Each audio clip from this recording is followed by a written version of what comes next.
but obviously this is only for the rest of the alumni group. So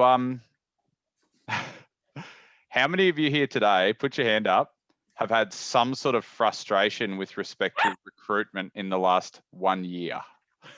How high can you put your hand? Ian's got 2 hands, Juliet's got a foot. Yeah, Sally, Britt. My question was, yeah, Britt's hands up. Oh, Sally, can you put everything up? My question was, how in the last year, have you had frustration around recruitment? Oh, never. You just got to like put everything up in a rural area of New South Wales. My God. So do I have a day for you or a morning for you? And I've got something really,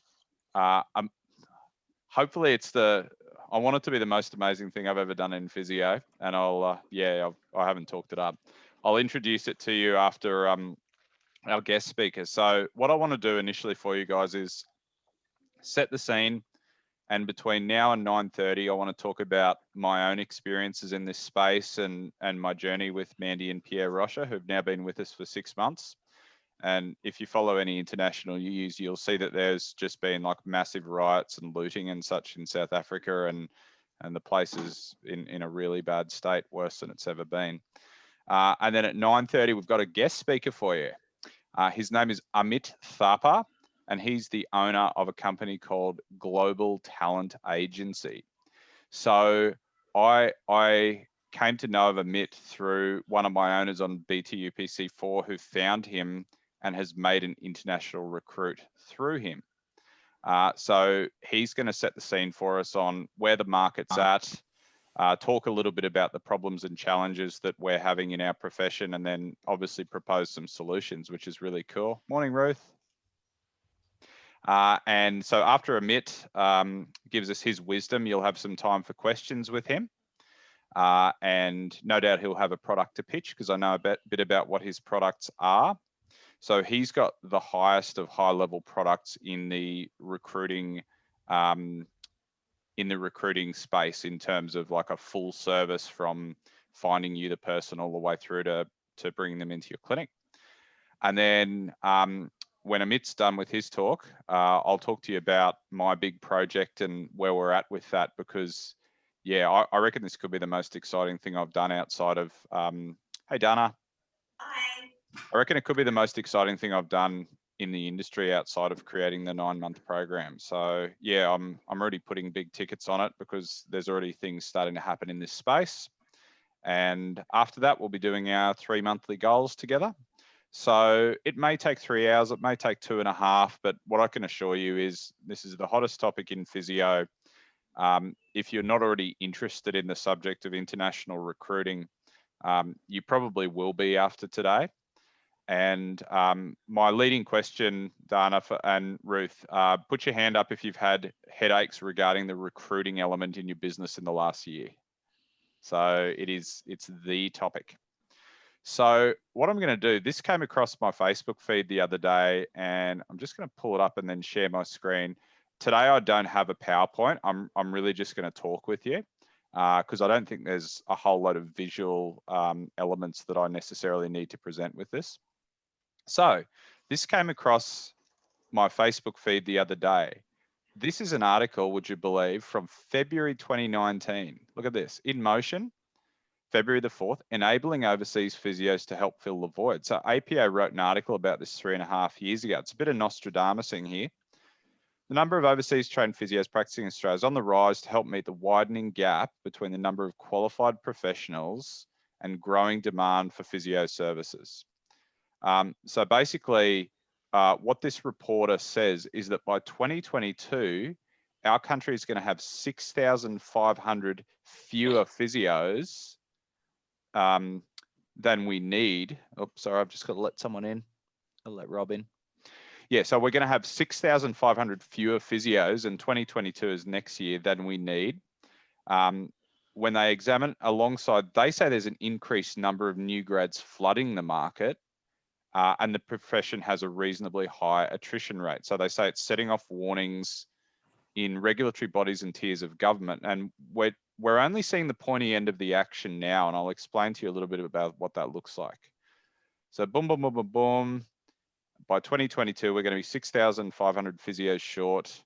And this is the Australian Physiotherapy Council. So they regulate the standard of education in Australia, who comes in, etc.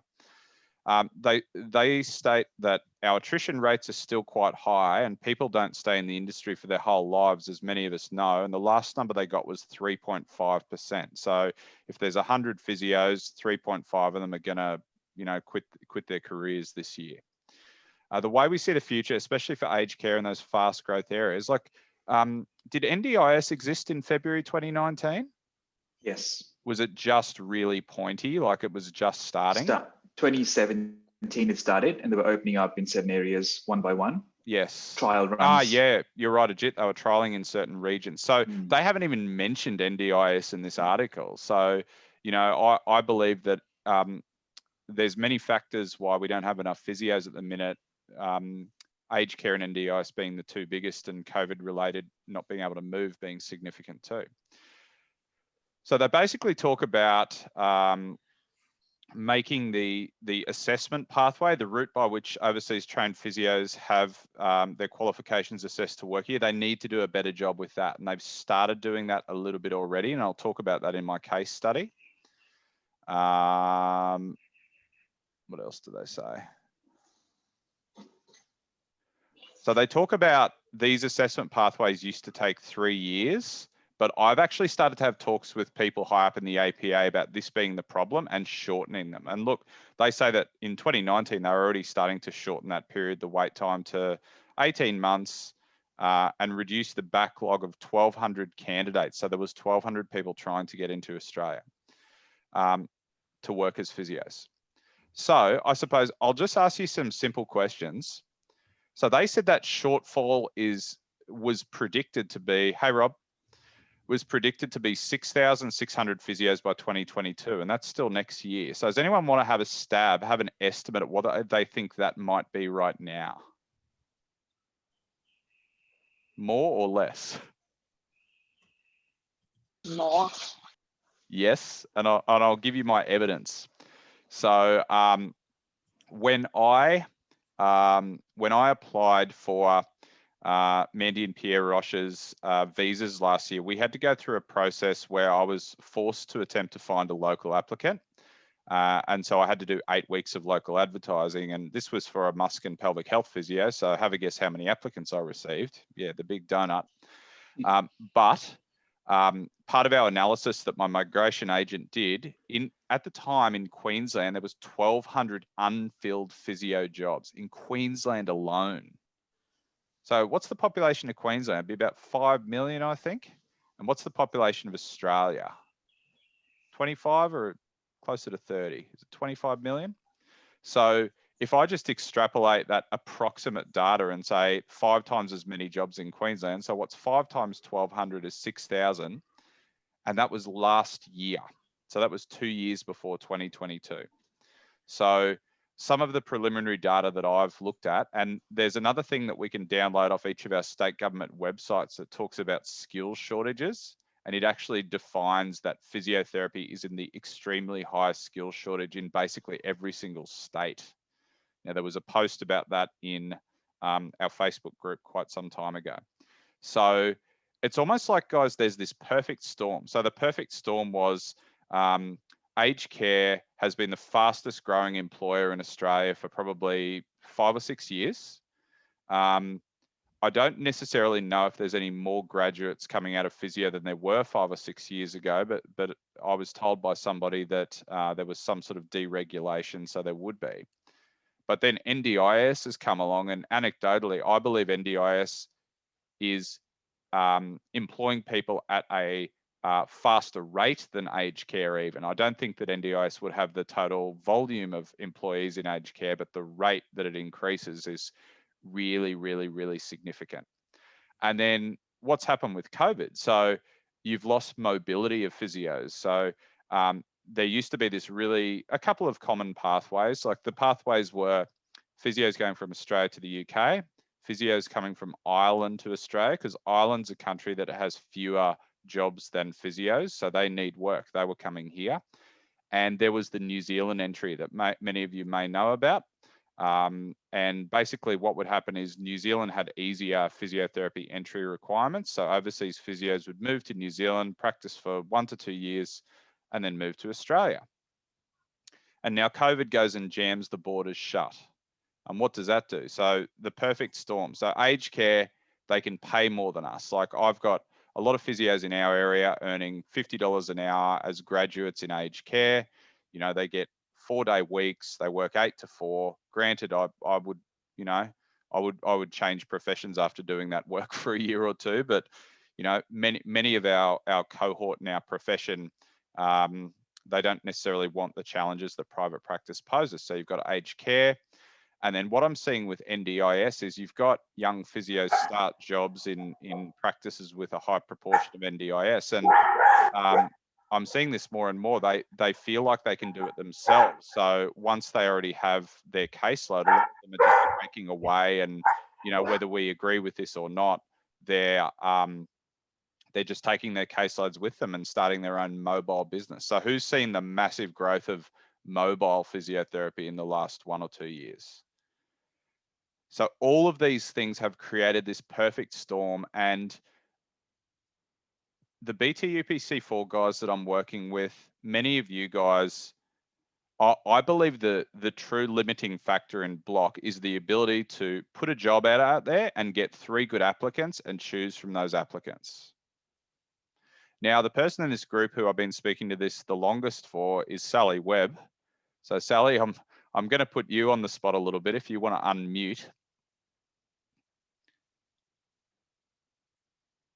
Still learning. Sally's done some pretty amazing things in the attempts to recruit, but like, you know, how do you feel about this process? Like at the minute, are you disillusioned? Are you, you know, sometimes you're up, sometimes you're down? You know, how do you feel about the process? I'm okay at the moment. I'm about to reactivate. I had a bit of a 6-month break because I felt like I was a bit over it all and I was sick of hearing myself whinge about it. Yes. But we did recruit a new grad, so that's made a big difference to our lives. Good. And our exercise physiologist is a new exercise physiologist has increased his hours. So that's been, so a few things have been changing. So we've also changed the strategy, haven't we? Like you've gone for the younger up and comers who you have to train, who will bring a better culture. But, you know, put your hand up if you believe your practice is lacking that experienced physio that buys into your culture, that unicorn. You know, wouldn't it be the most incredible thing? Like, imagine if we were, you know, I cite my wife's profession a lot. You know, imagine if you owned a law firm and you were recruiting for partners and you had to promote an associate to a partner overnight. You know, how do you think that would work for your business? So many of us have actually had to completely change our models based on the availability of, you know, young physios and physios who aren't yet proficient at musculoskeletal physiotherapy. So, you know, raise your hand if you think you have subconsciously adapted your business model so that that is your model. You know, it's you and a whole lot of young physios, and that's just how you've had to be because the more experienced ones aren't available. You've seen what I've done in the space, so my preference is to, you know, headhunt and find physios that aren't happy elsewhere that are already, you know, of a reasonable level of experience. But, you know, I would suggest even that's getting harder. So, you know, how would your life be if you needed an experienced physio and you had a little tap that you could turn on where you could manufacture some candidates? But get this, not only were they experienced, but they were grateful. Imagine having a grateful, experienced physio in your clinic, someone who was not only good at their job, but grateful to you for the opportunity to work for you. How would that feel? Just, you know, type it into the chat box. Like, just get it out of your head. Like, how would it feel to have a physio or physios or a pipeline of these people who were experienced and grateful? Because it'd be amazing, I reckon. Like, it'd make you feel like you were just, it was all working for you, all the stuff you've been working towards. If you had other people who could do that stuff for you and be happy to be there and want to do what you're after. And do you know what Lizzie just typed in, Sally? Liberating. So the opposite to liberating is feeling chained, I believe. So, you know, my biggest dream that I'm working on for you guys this year is to create that pipeline. So Dana says not only it would be amazing, but it will be a huge relief. So, you know, who feels like they need a bit more relief in their business life? Definitely. Like in terms of, would it change how you deal with your problem children team members? Yeah. Would you potentially be able to exert a little bit more tough love in a way where if they walked, you wouldn't be so stressed? Like who has like genuine fear and concern about having to treat their team with kid gloves for fear of someone leaving and the cycle begins again? Or you having to go back on the tools harder? Like these are all the things that are happening to us because of this situation. So lack of available labor in the physio workforce is the biggest problem in our profession by far. So, you know, in the spirit of what Ultimate Physio does, I want to solve this for you. So in about 10 minutes, we've got Amit coming on, but what I'll do is I'll just tell you my quick story about last year and Mandy and Pierre Rocha. So many of you know this, but if you've already heard the story, just see if you can pick up finer distinctions and details in what I'm saying that may help you.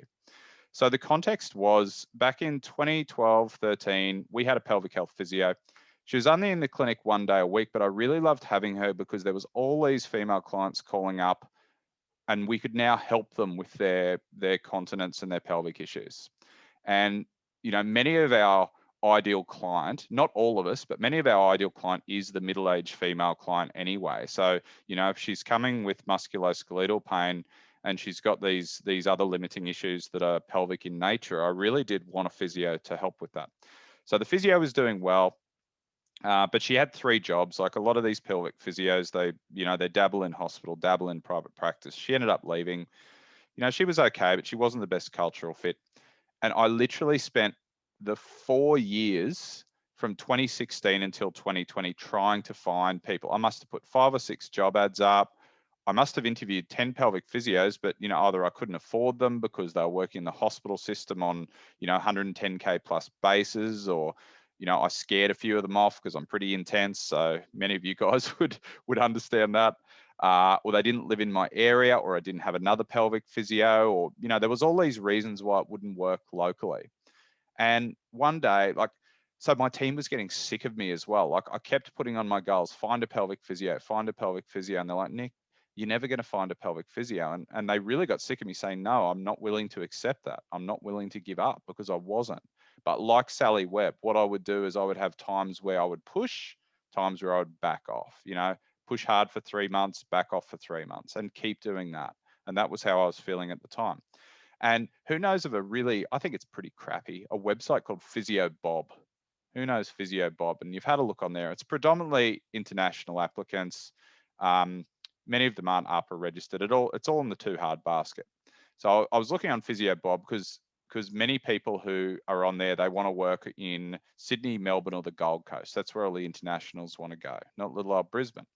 And so I was trolling and I took all of the identifiers away. So I was going so full on that I was literally looking at every physio whose name was on that database.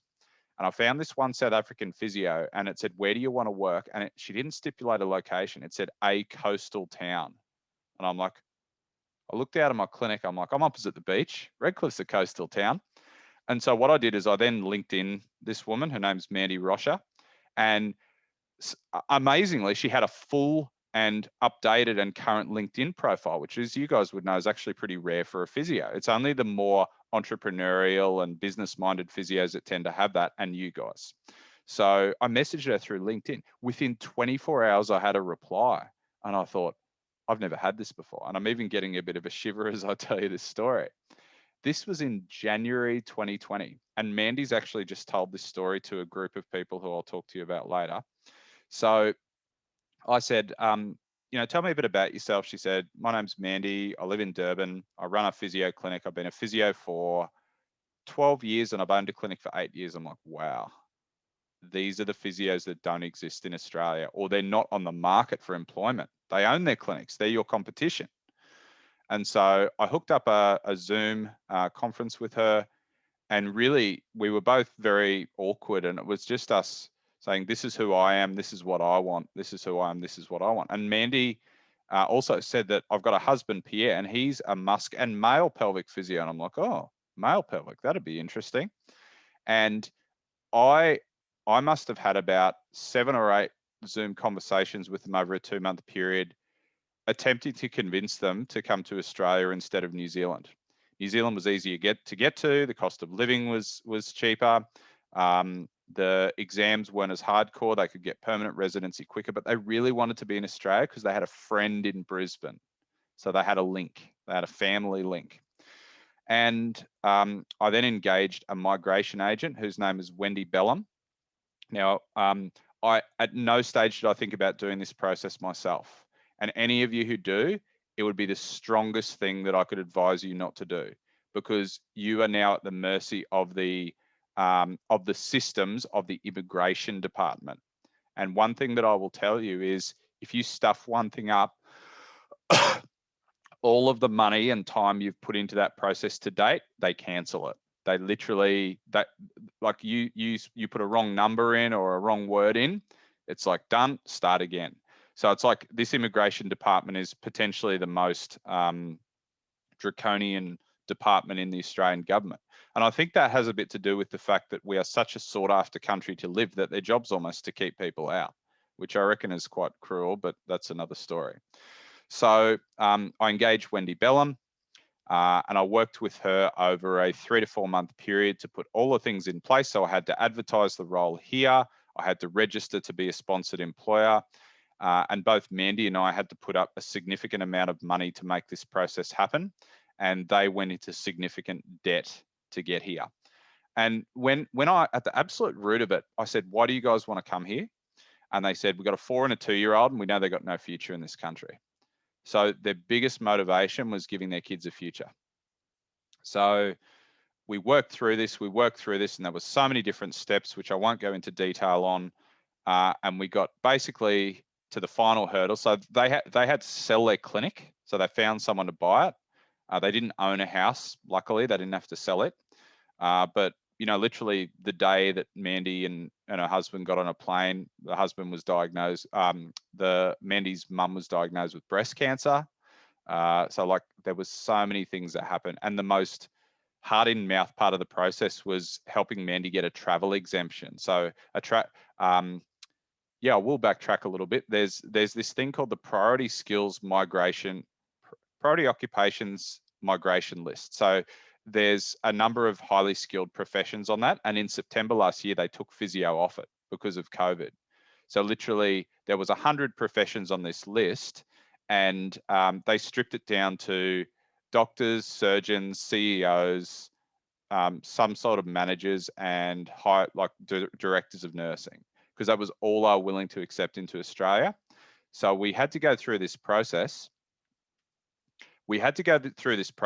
And work with Wendy and use some of my political connections. So this is where being a political donor to your local member, if their party is in power, is actually quite a helpful thing, because I called in some favors.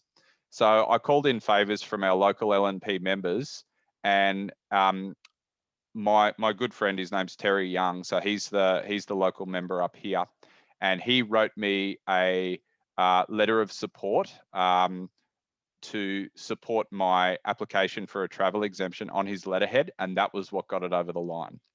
So 2 weeks before Mandy and Pierre had their flight booked, their flight left South Africa on the 22nd of December, and just for a normal ordinary flight, it was like $10,000. And the most amazing thing that happened in that whole process, they got on the plane, they sent me a photo. Any of you ever seen a jumbo jet with no one in it? It just looks cavernous. They sent me this photo. They were in the front row where the 4 seats are, and it was just Mandy and Pierre and their 2 kids, and literally not another person in this plane. It's the most unbelievable photo I've ever seen of someone that I know. And so they got here. They did their hotel quarantine. Thankfully, they got Ridges at South Bank, which is a pretty nice hotel. So they had a balcony, and they started with me on the 18th of January.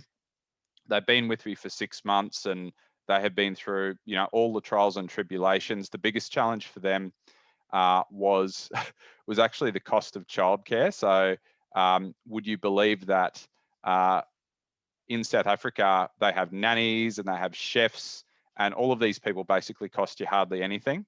And when they got to Australia, because they're not permanent residents, they didn't receive a rebate for childcare. So every day childcare was costing them like $220. And they said to me that was the cost of a month of childcare in South Africa. So, you know, I've had numerous salary discussions and negotiations with them where I've reworked their packages to help them earn more. And yeah, like I'm not expecting loyalty from them. I'm currently helping them go through a PR a year and a half earlier than I legally have to. I just want them to have the best life possible. And if they choose to be loyal, and that's their choice. So that's a little bit about my story with Mandy and PS. I'll flesh that out to you. But we've just had our two amazing guest speakers come on. So we've got Amit and Marianne. Welcome, guys. Please unmute yourself. Hi, how are you going? Very good. How are you? Good, thank you. So thanks for having us today. Yeah, my pleasure. So welcome to this select group you've got here, the Build the Ultimate Physio Clinic alumni. So you've got physio clinic owners from all around Australia, and there's going to be more people watching later that can't be here on video. So I met Amit through Emily from Melbourne, who's a clinic owner that I currently coach. And Emily had contacted Amit to inquire about finding a new team member for her clinic, because they only employ experienced and masters qualified physios. And Emily was so impressed with the process with Amit that I thought, who's this Amit guy? I reckon I'll track him down. And we had a conversation on Zoom, and I found out about what they do.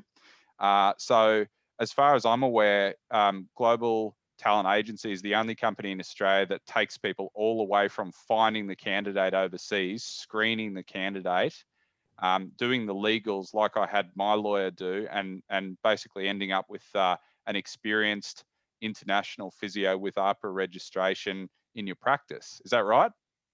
That's absolutely right, Nick, and thank you. So yeah, we've got the next 45 minutes to hour, Amit, for you and Marianne to show us your wisdom and give us some context on this problem. I've basically started today by telling these guys the backstory of my first international recruit, which is South African husband and wife. We've spoken a little bit about the problems and the challenges in our industry with the shortage. So I would love to hand over to you guys. And what I'll do is I'll just change the screen sharing settings so you can share. That'd be perfect. Excellent. Okay. So that should be fine now. So over to you guys. And just a question, Amit and Marianne, would you like us to ask questions during or afterwards? Which would you prefer? There is a time for questions at the end, but happy if, you know, it's a quick question during, happy for you guys. And that's not a problem at all to jump in. Awesome. So we're very excited for you guys to join us. Thank you so much. And yeah, I know that even some people in our group have already been interacting with you through my introduction. So hopefully this is the start of a beautiful relationship. So over to you guys, Amit and Marianne. Please give them a hand, guys. Okay. Thank you. And thanks. Hi, Berthard. I can see a familiar face, which is always nice. Yep. Perfect. Just checking you can all see my screen as we talk. I'll just click through as Amit starts off. But can everyone see my screen? Yeah, look, thank you, Marianne. I'm going to let you lead the charge, but what I want to say is, Nick, I really want to say thank you for this opportunity. It's wonderful to be in this, you know, intimate group and that you're doing some amazing work with. And I've already had the good fortune to actually work with a number of your sort of members and actually help them. So, which is really, really nice, you know, coming from a place of that experience. And thank you for mentioning Emily, and we've had a number of other clients as well, so which is great.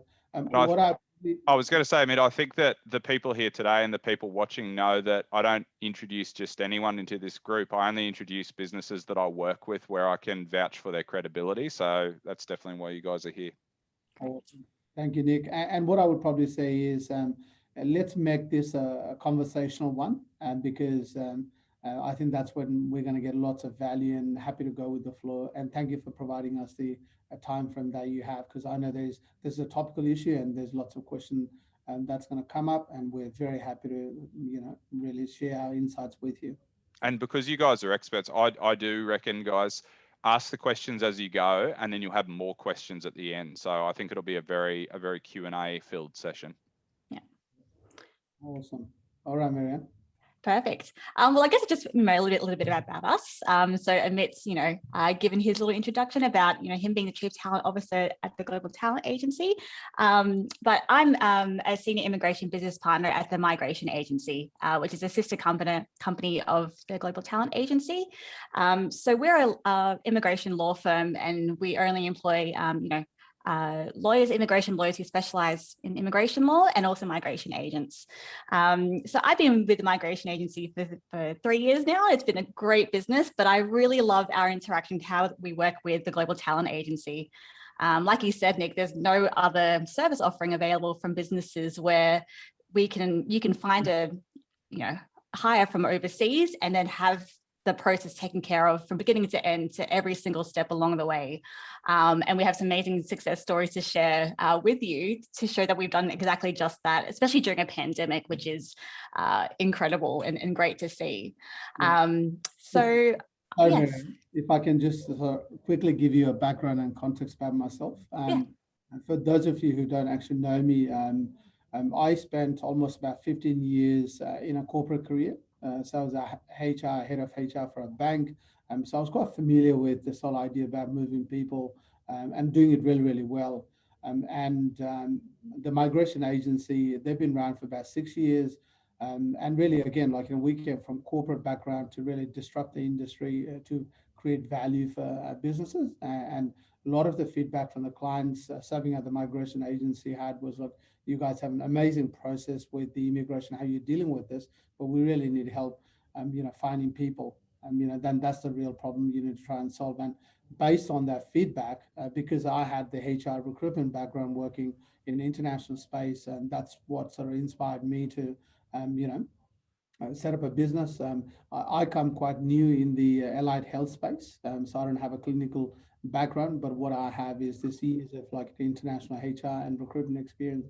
And what we try to bring within the Global Talent Agency is really bring that best practice thinking, selection methods, process in the recruitment practice for business owners like yourself, who are very busy doing what you do every day.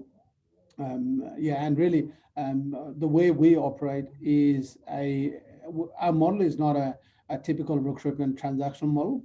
The way we operate is very much on a business partner model. So we work as extension of the team. We like to understand your business deeply so we can go and do what we are very, very good at and deliver value to you. So that's just something I want to just be very clear up front. And Amit, you said to me that even though you're not an allied health professional, allied health is one of the specialties of Global Talent Agency, isn't that right? Thank you, Nick. Sorry, thank you for clarifying. So it just worked out that way. What I was really passionate was about getting involved in areas where there was critical shortage in the Australian economy, if you like, and it just happened allied health sort of. It was a calling for me, so I've ended up becoming, a special. Global Talent Agency is now a specialist focused boutique international recruitment firm specializing in allied health. Yeah, thank you, Nick. Yeah. Perfect. So I'll just go quickly over through our agenda today. So first things, we'll start off with Annette taking us through an overview of the skills shortage currently in the physiotherapy industry in Australia. And then he'll take you through the international talent strategy that Global Talent Agency will take the client through and what they develop for their clients. I will then take you through some immigration opportunities for allied health workers that we've seen currently in the immigration space.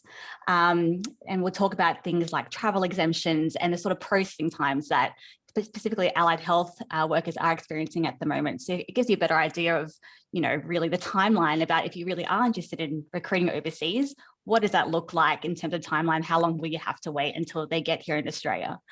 Then we'll have some formal time for questions. And then at the end, I'll talk to you about how, if you want to find more information about your detailed situation, how you can set up a complimentary consultation with Abit and I after the presentation. Perfect. So Amit, did you want to take us through the skills shortages? Yeah, thank you, Marianne. It was really interesting. I was trying to find some data to back up this conversation. I mean, there's scanned data out there, but I know anecdotally, like, being in this space and talking to so many clients across the country, we do have a critical skill shortage. And I'm sure, like, I'm preaching the choir here. Basically, like, high level data, it's quite clear. According to the Australian Physio Association, by 2022, Australia is going to have about 6,500 physio short. Um, and roughly, like, how scary the numbers are. Every vacancy that's been posted, every 100 vacancy that's been posted, example, only 29% of the vacancies are getting filled. And every time you advertise the role, you get about 2.1 qualified applicants, but out of that, less than 1%, one is actually suitable for your vacancy. And this gets really, really acute if you go rural and regional. So that this pain is, this is a consistent pain we hear from our clients across the country. And on the other side, if you look at the vacancy growth year on year, we're seeing roughly around 25 to 30% of vacancies growing, particularly in the physiotherapy itself. It's even more higher in occupational therapy example, but in physiotherapy, it's around the 25% mark. Amit, what do you put that down to? Like, is that aged care, NDIS? Like, obviously we're all private practice here. So what areas of physio are causing that enormous vacancy growth? Yeah, I think, Anik, you're absolutely right. I think the NDIS has a role to play, but also aging workforce. I think that's also causing tremendous, demand in the sector. But at the same time, you can't just produce physios overnight, which, and there's still a problem of attrition. And if you look at the profile of Australian physios, there's a huge number of female physios, and what that also means is, like, at a certain point, family life and what have you, you can see the drop rate really increases. But in terms of the natural growth, I think there's a couple of things. One, you guys are doing a good job in terms of, I think there's a growing demand for the services. People do value the services they get out of a physio. That's one. I think second one is the NDIS led. The third one is, the growing baby boomers, like, getting to that point where they want to be active and healthy. And I think all those things are just combining. And look, the other one is in terms of dealing with the supply side of things. Whilst there is a growing number of physios coming out of a number of markets, still the numbers are limited, compared to other professionals. You can't just say, okay, we're going to bring 100,000 physios, or 6,000 physios, just like that. It doesn't happen like that, because most of the markets that we generally tend to see physios come to Australia, they've got the same sort of challenges in other markets as well. I mean, for us, we've been a bit fortunate in the sense, like, we've had a lot of South Africans the last 10 years want to come to Australia for the domestic reasons. I think there's a Australian pull factor and there's a push factor, but generally there are only limited countries where you can really tap into the physio. But on the positive side, like, I think that trend is starting to spread in other markets as well, like, which is really good to see. On that point, actually, I don't know whether you've been following the news in South Africa.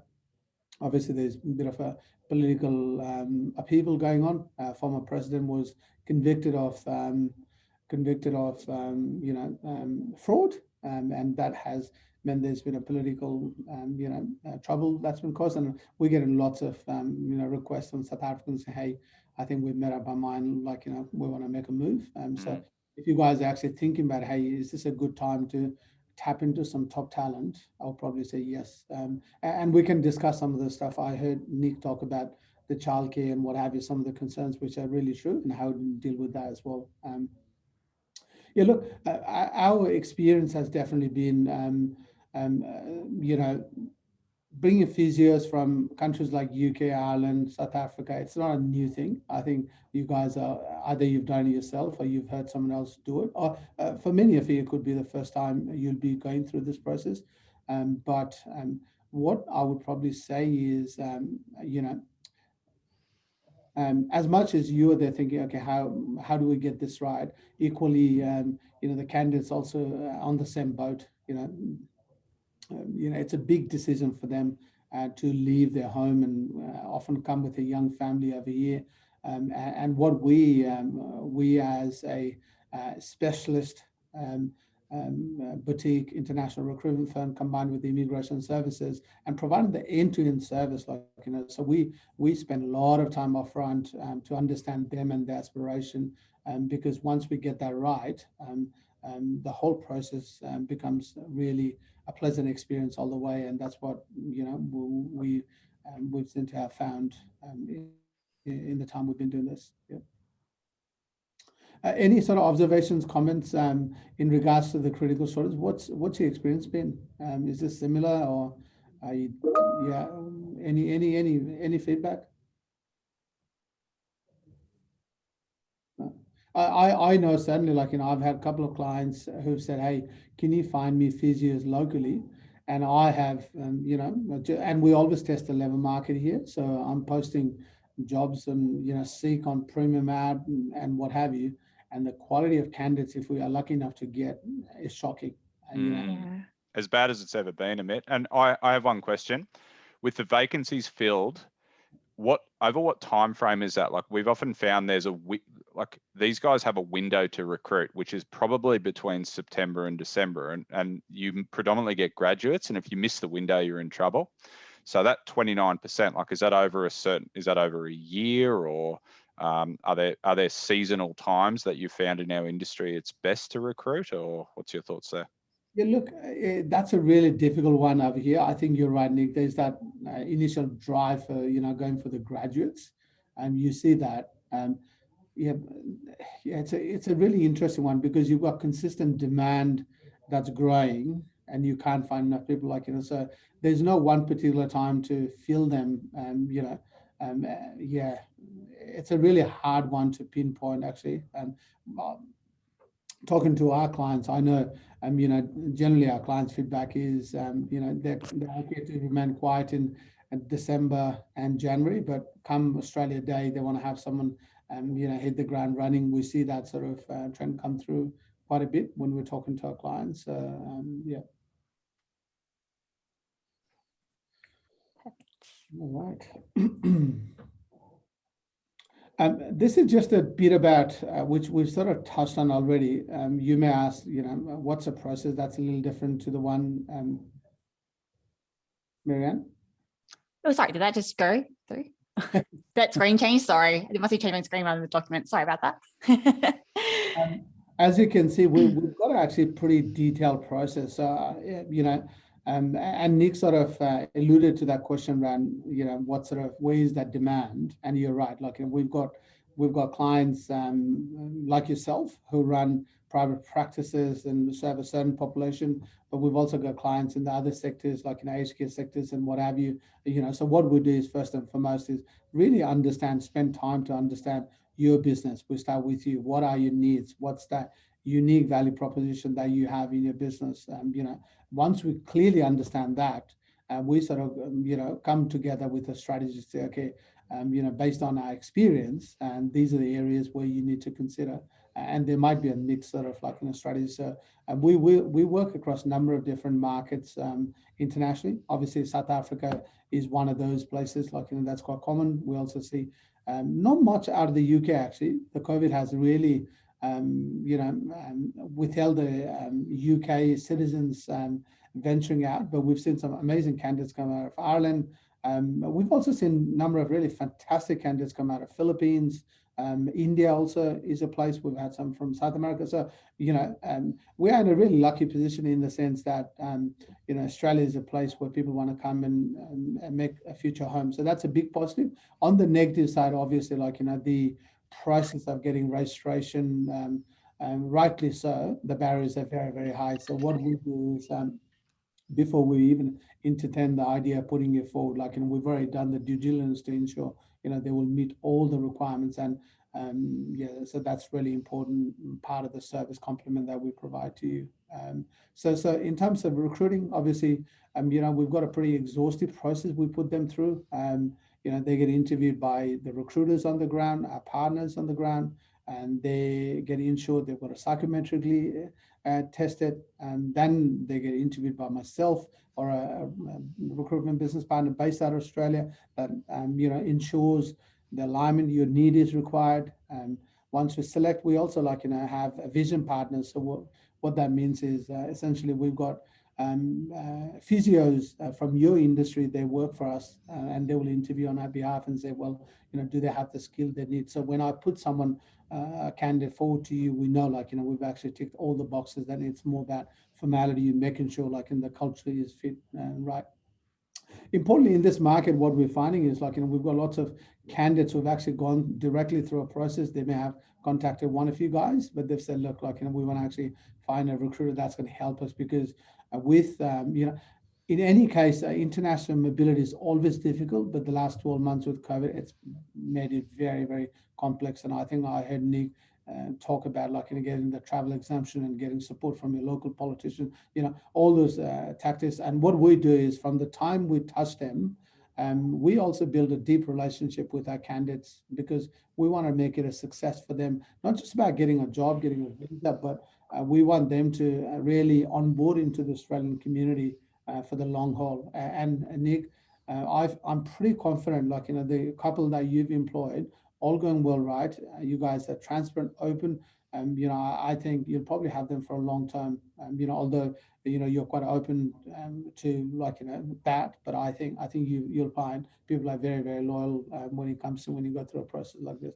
Well, the reality is definitely more loyal than a local candidate, isn't it? Look, I think there's a couple of caveats. One is, which Marianne is going to talk about from a visa point of view, but generally, the last thing people want to do is job hop around when they come to a new country, when they're just starting to find their feet. What they're looking for is, and I say this all the time, I'm quite selective about the type of clients I work with. I like to work with great Australian businesses. And what does that mean is, first and foremost, this exercise is not an exercise you go and pay 30,000 below the market, to get someone from obviously. No, you got to pay them based on the experience, but also what the market data is. And if you've got internal relativity, you got to make sure it's very, very competitive, because otherwise 6 months down the track, people say, well, I'm just getting jibbed off, no one wants that. Okay, so that's one. Second one is, let's talk about South Africans for a second. They're great skills and training. And this is what I also tell them is, whilst we appreciate their skill and experience, they're different. They come from a different cultural setting. And I think as an employer, it's really incumbent upon you to understand that and make it a success for them as well. And equally, they need to come with that open, flexible mind. And if we can have that two working together, I think there's a long-term success in there for you as well. And do you know the biggest challenge I saw with that, Amit, in my business? My physios, obviously they worked in private practice, but their average fee they would charge a client was $60, and they would spend an hour with them, and they would give them all the tools. So they only needed to come once, because they knew that most people couldn't afford to come more than once. And that's very different from Australia. And so that was what I found to be a challenge. Yeah. I've just got a question for Juliet. So from Juliet, would you mind asking it, Juliet? Just if I just can't get to my I can get to the chat box. Sorry.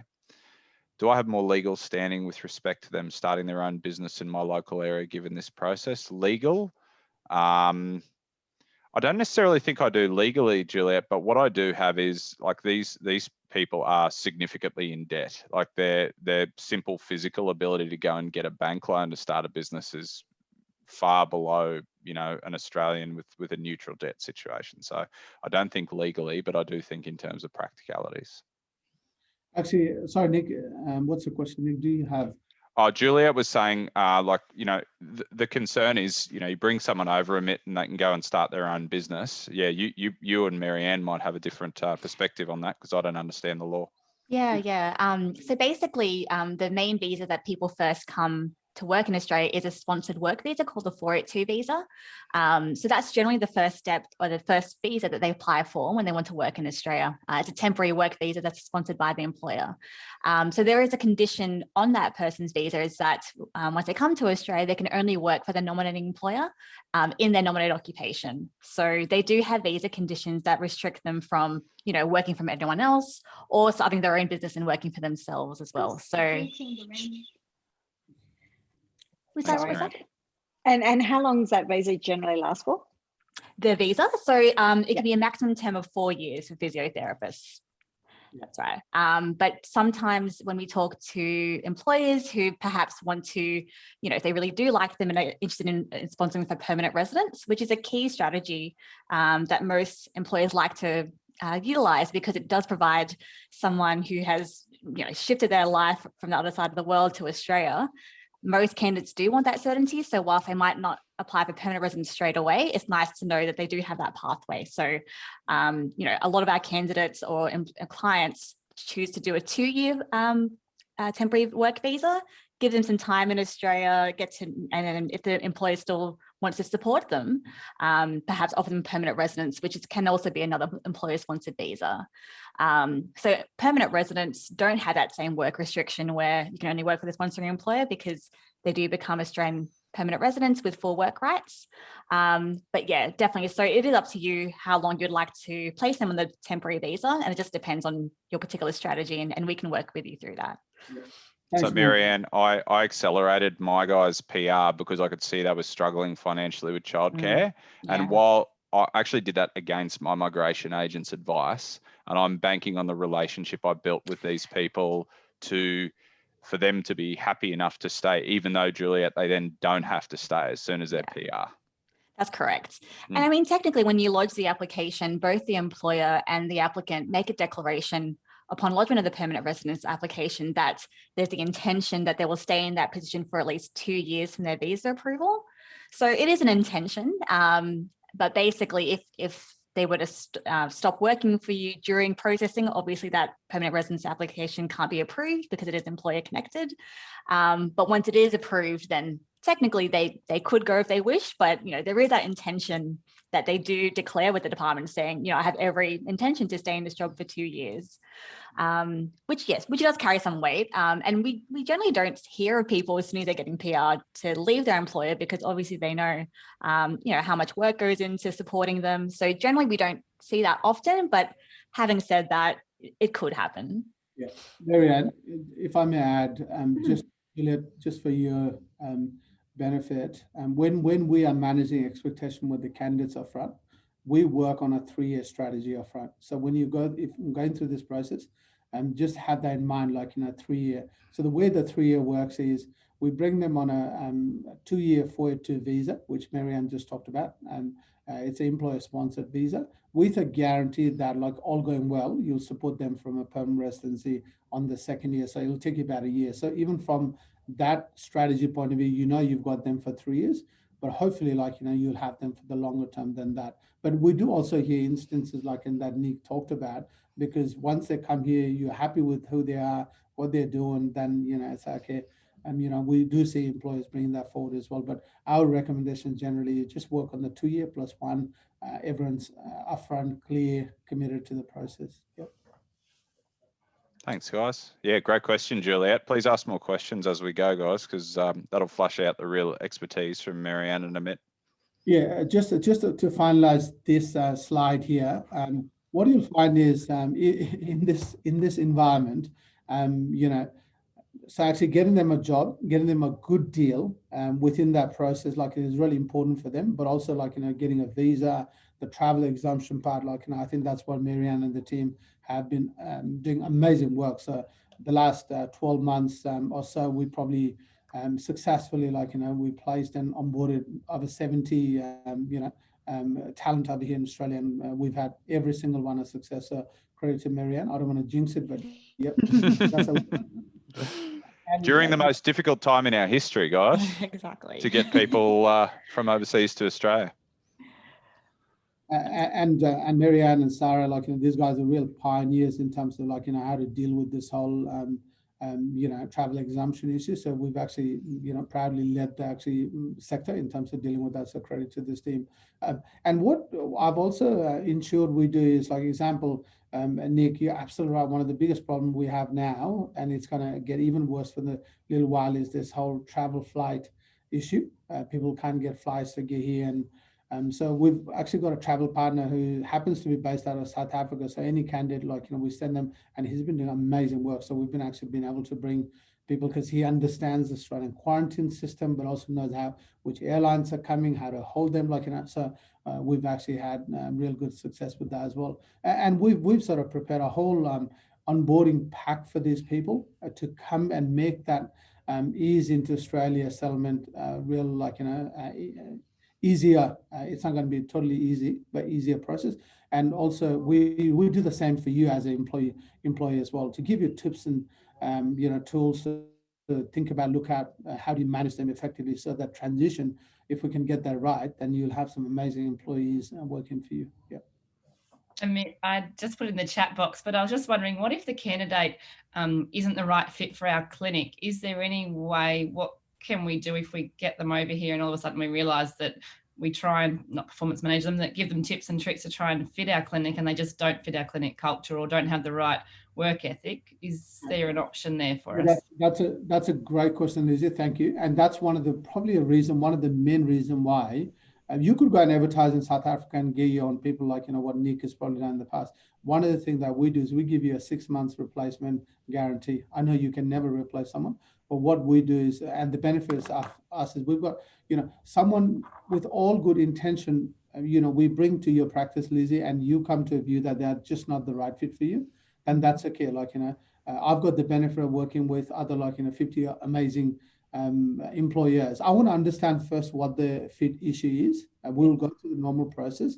If it's a gross misconduct type of issue, then no, we'll be sending them back. As far as I'm concerned, but if it's just an issue about just a fit issue within that practice, then I will find them a deployment, and I'll find you a replacement without cost, and that's a guarantee that our service is.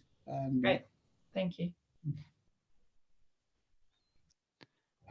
Yeah, I think we've covered this, Marianne. Maybe we've got another question, but thank you. Yep. Perfect.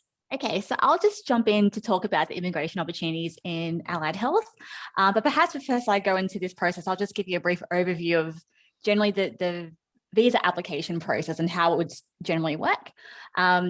So most clients that would come to us who want to, employ a physiotherapist from overseas, they would need to first apply for standard business sponsorship. So most clients we do, meet don't have this yet, because they're often, recruiting overseas for the first time. So that's the first step in the process. So the business needs to become a standard business sponsor. And basically what's involved in that process is that they need to demonstrate that they're lawfully and actively operating in Australia, and basically have the financial capacity to, keep the business running, be a going concern, and to, manage all the financial obligations that come, with sponsoring their employee, but also to, make sure that there is financial stability there in the business. We've helped businesses all sorts of sizes, so from larger physiotherapist businesses, allied health businesses, to smaller businesses, and even ones who are just starting off, operating in Australia for the first time. So basically, as long as you're operating in Australia, even if it's for a short period, we can definitely help the business with that first step of being a standard business sponsor. So that's the first step, but once you get through that, it's valid for 5 years, so you won't have to worry about it again during that period. But once it's approved, you can sponsor as many people as you like under that sponsorship approval for the temporary 482 visa that we've been discussing. So as long as every time you do sponsor one, there's a genuine need for that position within the business. So that's the first step. And then there's a 482 nomination and visa that also needs to be prepared. So the 482 nomination application is primarily to do with their position, their employment conditions of the physio, and whether they're being paid market rate according to Australian market rate standards. So we help with that process in regards to how to evidence that person's salary does meet market rate standards. And then there may be, depending, in most cases, there's usually a labour market testing requirement. So that involves the business having to advertise the position for at least 4 weeks in the past 4 months when we lodge a nomination. And that's where Global Talent Agency comes in, because definitely having them to support, who always have, running ads that meet the department's requirements, means you can get an application lodged a lot quicker than, say, if you had to advertise yourself and start from scratch, because there is often that time delay where those ads need to be meeting the department's requirements 100% in terms of content, how long they're published for. And obviously the Global Talent Agency has got that covered. So often when you use Global Talent Agency, you're that way part, along to the process that can get you lodging a nomination application, quite quickly. And Marianne, I'll add to that. When I did my process and worked with my migration agent before I met these guys, this was the minefield laden area. Like you would think, oh, well, what do you need to have in a job ad? It's so specific. It's so specific. Yeah, like if you get it wrong, it just doesn't count, does it? You got to start again. Exactly, that's right. And we've heard that a lot of refusals from the department have been through labour market testing flaws, because often I think there's sort of things where it's not 100% clear to the general public if you try to do it yourself. Sort of policy involved that makes sure that what it has to be exactly correct, and if you get one thing wrong, it can be fatal to the entire application. It can involve you losing fees, lofty fees, because once you get a nomination refused, you don't necessarily get to have access to those lodgement fees back because it's refused, which can be quite an expensive mistake. So that's definitely part of the process, and one benefit of making sure that you have these ads ready to go that we know that do meet the department's requirements. So that's the nomination side, and then the visa side is more to do with the visa applicant themselves. So making sure they meet the skill criteria to perform the role of a physiotherapist, whether they have any family members, any details of them, whether they have health and character criteria. So I guess in our job, we deal with both the business and the employers, to making sure all the business documents, meet the requirements for approval. And we also deal directly with the visa applicant and make sure they, are guided through the process to make sure they can prepare the documents accordingly for their visa application. Part of that process is also to do with registration. So our team's very skilled in terms of knowing, I guess, how to assess a particular candidate's qualifications and, what would be the most appropriate registration pathway for them to follow, which can be quite confusing, especially when you're from, another country. And a lot of the times you might want to ask a question, and then, with time differences, it could be really hard to navigate when you're going through the process yourself. And a lot of, I guess, different variables about, where someone obtained their qualification, what year they got it, which institution they got it from, which can differ in terms of the best strategy for you. So I guess as part of the process, whether it's through a consultation with one of your applicants or whether we do a high-level assessment for one of the candidates that GTA has already found, we go through that process with a candidate from the very beginning to make sure, they're across what needs to be done. And generally from the visa application point of view, we can lodge the application once they've gotten at least that initial stage of the registration process, depending on which process they are at. But at least that's generally the point where we can say, okay, we know we can lodge the application knowing that they at least have that registration process underway. Because if someone just sits in their registration, it can affect when they can effectively come to Australia and, it can put start times out of whack. So we want to always make sure that the applicants, doing their part and making sure that the documentation and the application process is moving forward smoothly. So those are the 3 applications that generally need to be prepared and approved before someone can come. But in a state of that we're in now with the pandemic, there is also a travel exemption process.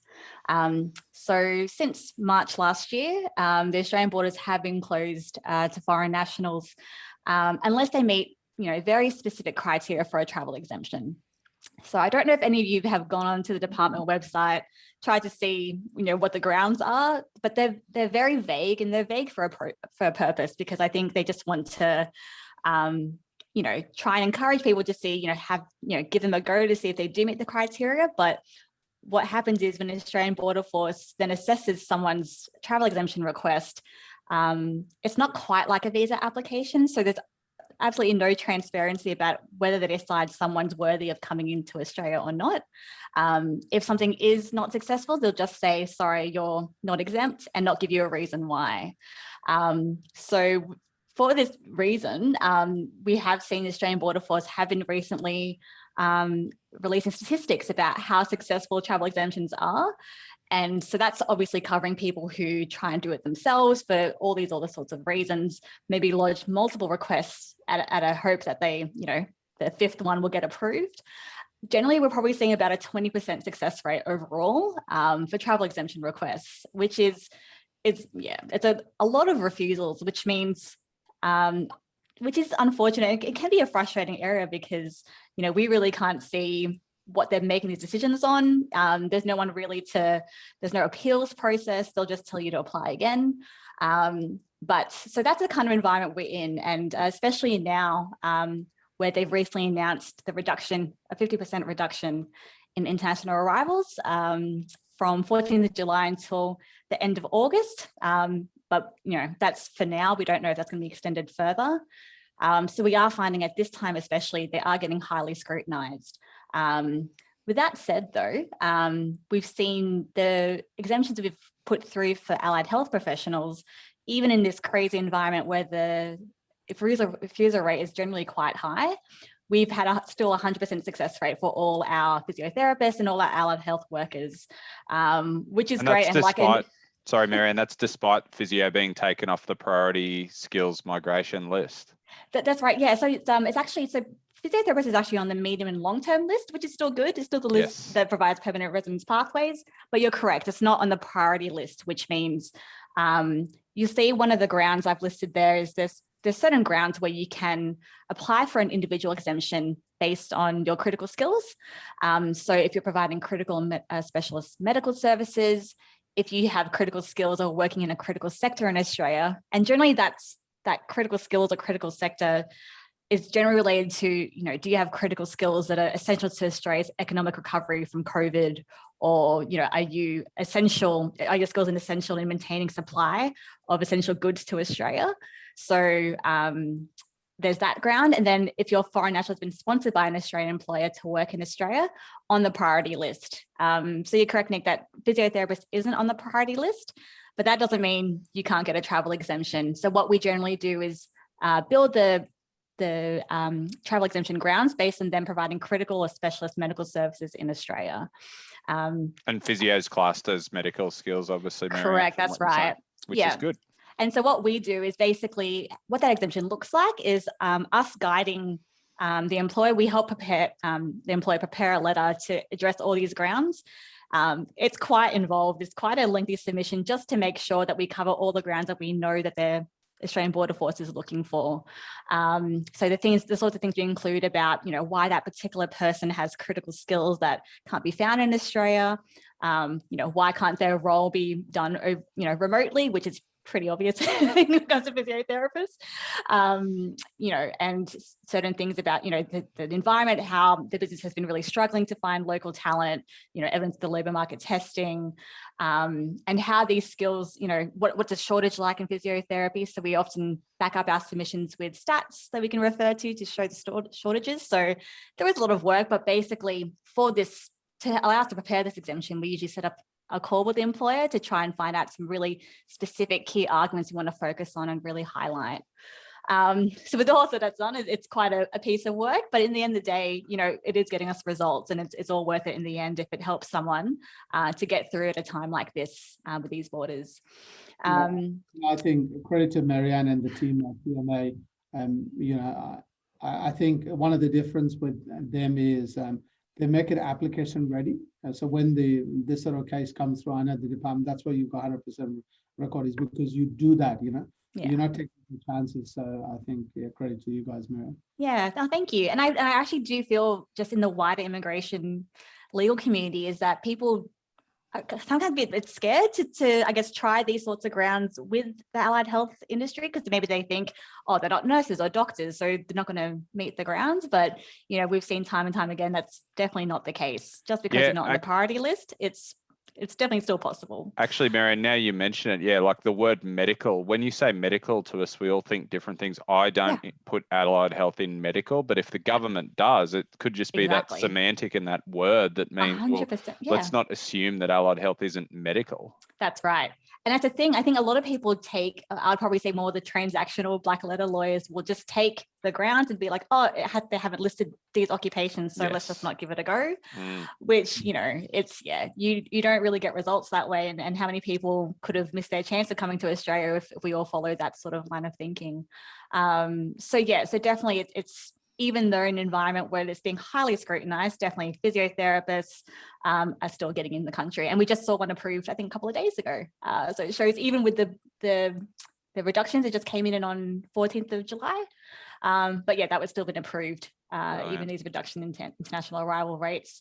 So obviously, as Amit said, travel exemption process is one thing, getting it approved, but then availability of flights is another thing, which is obviously out of our control. But we are still seeing people come through. It might be, a month delay in maybe when they wanted to come, but we are still seeing flights, and it can differ depending on where they're coming from. But we are still seeing people come through, which is great. Just on that, for your benefit, everyone there. So our ideal candidate in our mind, it doesn't work out that way. We usually target around the 30-year-old mark, right? So they've often got about 8 years experience. That's a sweet spot. So when they come to your business, they often have some solid experience behind them to come and create value for you in your business. So that's really important. But also they're still at that point where they're adaptable, they're willing to change, learn, and adopt into a new way of working. Like, as Nick mentioned earlier, we have a different way, different environment, economic, and likewise, and that's something we're really conscious about. We really try and get them in their mindset that, we respect you as a skilled professional coming from offshore, but Australia has its own way. It's all South Africa. We value, but be ready for that change. And I think that's really, really important for this success to come through. So I think you've got some people on here, Amit, who would like 8-year experience physios in their clinics. Yeah, very happy to find you.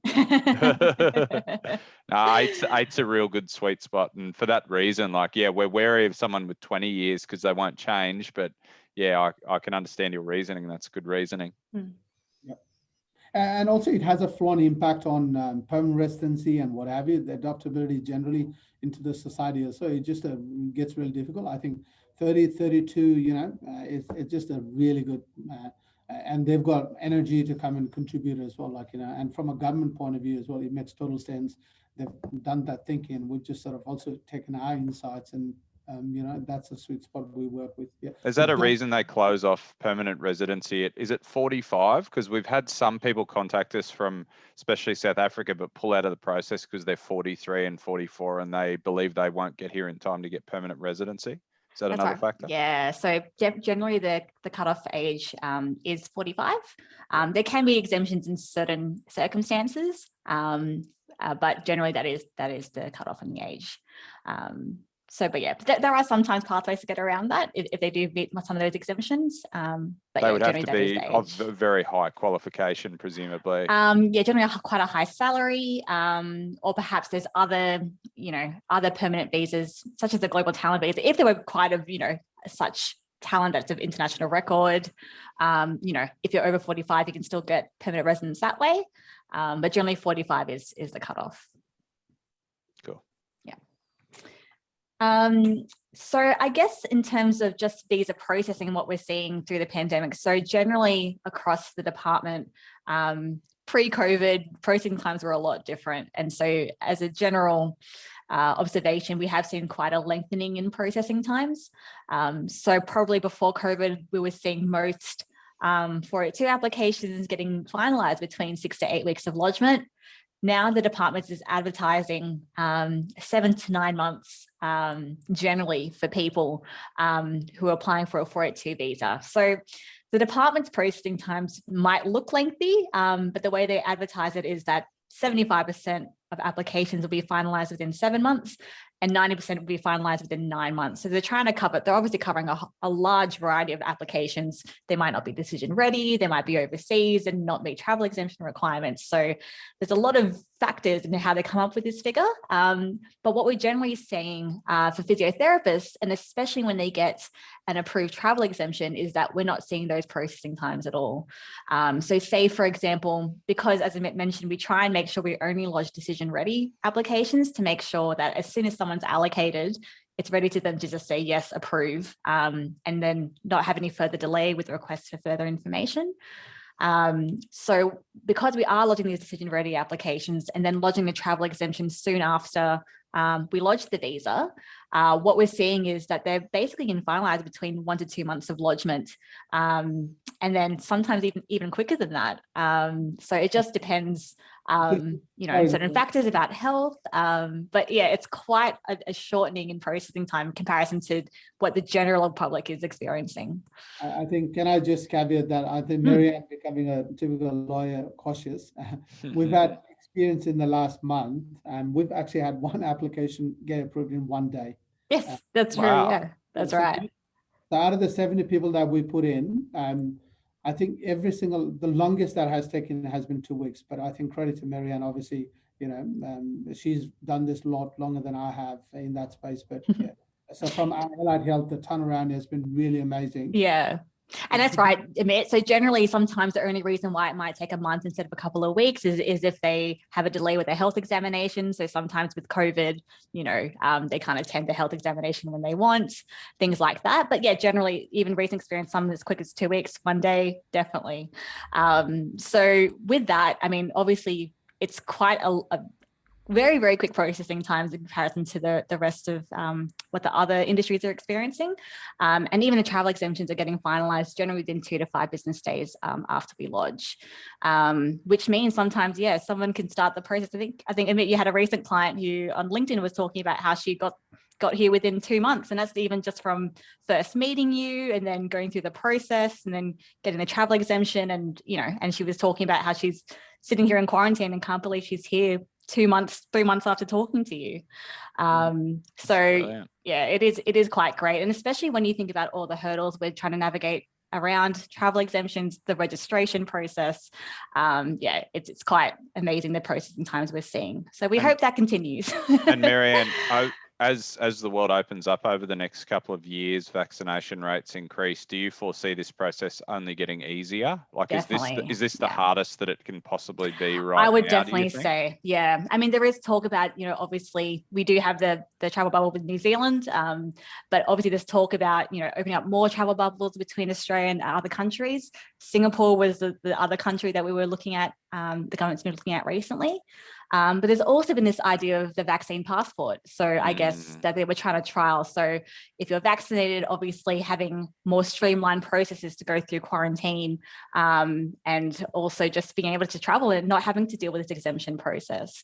So definitely, as I see the vaccinations increase, this process will become a lot easier, and hopefully maybe travel exemptions won't even be a factor anymore when it comes to that, as long as everyone's vaccinated. So definitely, hopefully we see some movement as we get the vaccination rate up in Australia. Perfect. And so maybe I'll just finish off with, I guess, a little case study from a physiotherapist that we assisted from South Africa. So this business was located in Gippsland, Victoria. So obviously, I guess they came to admit really struggling to find, great local talent. And so we assisted them. Yeah, you can tell by my description. So was this one specific? Did you say a hand therapist? Yeah, and you basically can't find them in Australia. Exactly, that's right. He was definitely struggling.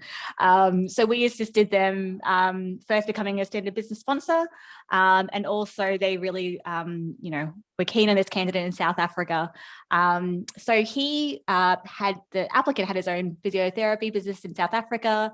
He had his qualification, the Bachelor of Science in Physiotherapy from South Africa. So we basically guided both the business and the applicant through the entire visa application process. So in this particular instance, he went through the New Zealand registration process. So basically, because he could was eligible to apply for registration in New Zealand, he could then apply for registration in Australia through the Trans-Tasman Mutual Recognition Act, which actually ended up being more cost effective for him than going straight to Australian registration. And it also appeared to be, a lot quicker as well. So I guess that was the route we advised him to go down. And it was actually quite streamlined. So basically we were able to lodge the visa application, once he had submitted his New Zealand registration. And because the process of even just, having that recognised and through the Australian, the Trans-Tasman route, by the time he was able to come to Australia, all that registration was finalised. So in that instance, the sponsorship was approved in 5 days for the business, and the 482 nomination and visa was approved in less than 2 weeks. So yeah, they're very, very happy family who are now living in Australia. So he came with his wife and 2 children. And he's recently reached out to us to say, hey, what can I do now about permanent residence? So we're currently guiding him through that process about what it takes. If he was going to apply through the direct entry route, what he needs to do in terms of skills assessment for that permanent residence process. So that was a really great one. I just wanted to share with you guys. How long ago was that one, Marianne? That one was probably about, I'd probably say towards the end of last year. Yep. I think he came, So he arrived in Australia on the, I think, 2nd of Jan. So he wanted to yes. Right in the middle of COVID. Yeah, very close to mine. And one other question about him, approximate salary? He is round. Takeaway altogether probably would come to about 100K, Nick. Yes. Super, 100K inclusive for an experienced physio with a hand specialty. Yeah, with him. Yeah. I reckon an Australian candidate would be asking for 120 plus for such. Yeah, and the way we've sort of spoke to the business is just keep an eye out, because he's obviously a top talent, young family, and don't hold back on the salary if you can, when the time is right, and the business understands that, and they're quite to retain him. Well, if he's bringing in good dollars, over a year or two as they build his caseload, they've got the capacity to do that. So. Yeah, no, really, and it was really nice actually. Only yesterday, I got a call from an employer. So his wife is OT.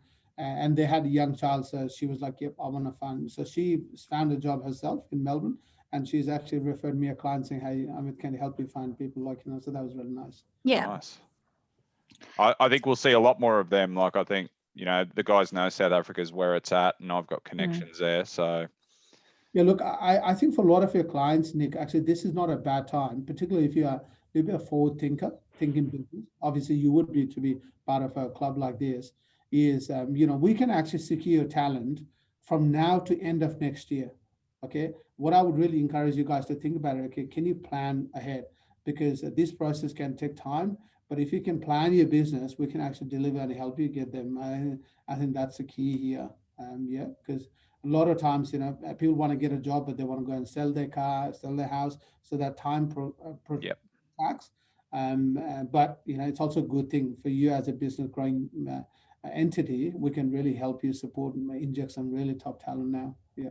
Well, yeah, a lot of us could grow a lot faster and just be a lot more secure with the knowledge that we have access to people, they're good people, and you can get them here in this particular time frame. Yeah. So I agree, Nick. I've got one business actually in one of my clients in Brisbane, and they've done that. Like they've actually ordered 5 physios, and 2 have already come, and 3 are in the pipeline to come. And we see that a lot with OTs, particularly with the NDIS-driven businesses. They know that there's enough work in the market. What they're doing is, okay, bring someone, get them 2 months, get them to say, I think physio, we haven't seen that. Only a couple of businesses who have been more established and they've got that growth. But for you guys, if you're thinking about that, and talent is an issue for you, then we can definitely solve for it together.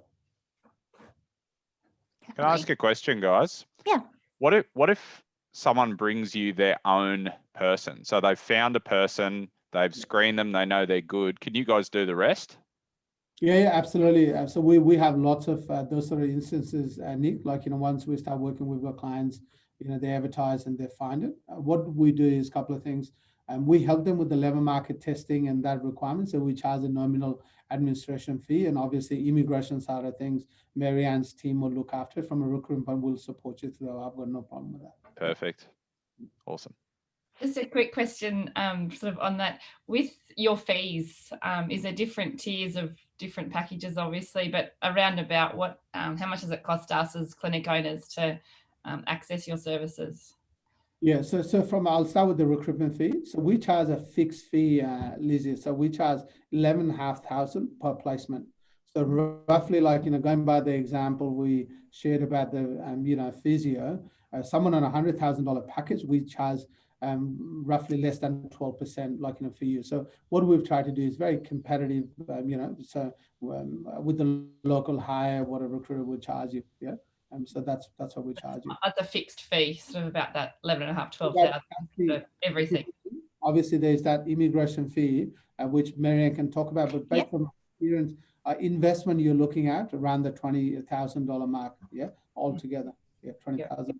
Sorry, Marianne, correct me if I'm. No, it's perfect. Yeah. And so I guess from the immigration point of view, so if someone needs to be set up as a standard business sponsor, that's around 3,300 plus GST just for the professional fee.